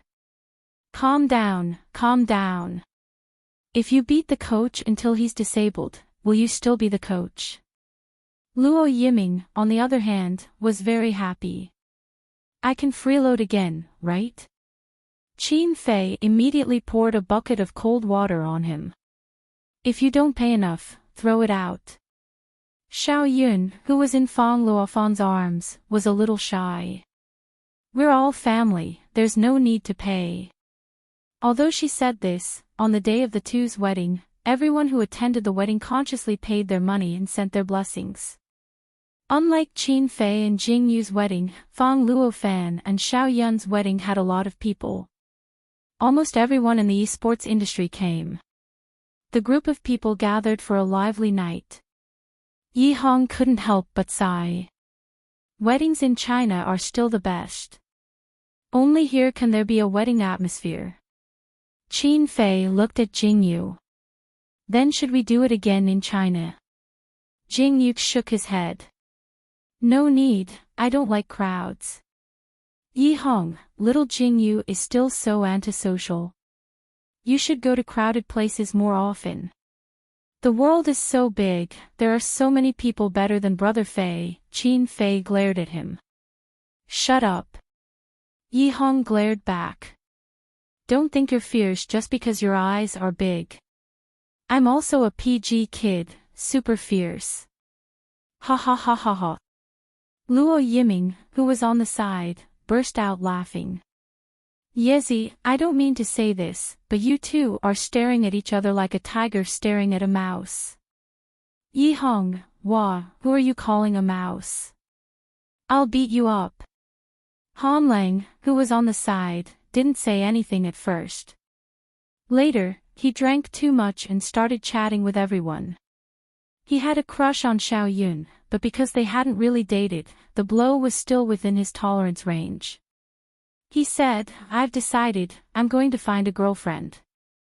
Luo Yiming, go Pikachu. Yi Hong, go Pikachu. I'll continue to live my wonderful single life. After the wedding, everyone went back to their own homes and found their mothers. Jingyu suddenly had the idea of going to her and Qin Fei's wedding room. Qin Fei, of course, agreed without hesitation and got someone to drive them there. There weren't many things in the wedding room, and it was a lot quieter than the house they rented. However, almost every room was hung with their wedding photos. Jingyu stepped into the bedroom and looked at the wedding photo hanging above the bed. She looked at herself with makeup and couldn't help but say, "I'm so good-looking." When Qin Fei heard these words, he laughed on the spot.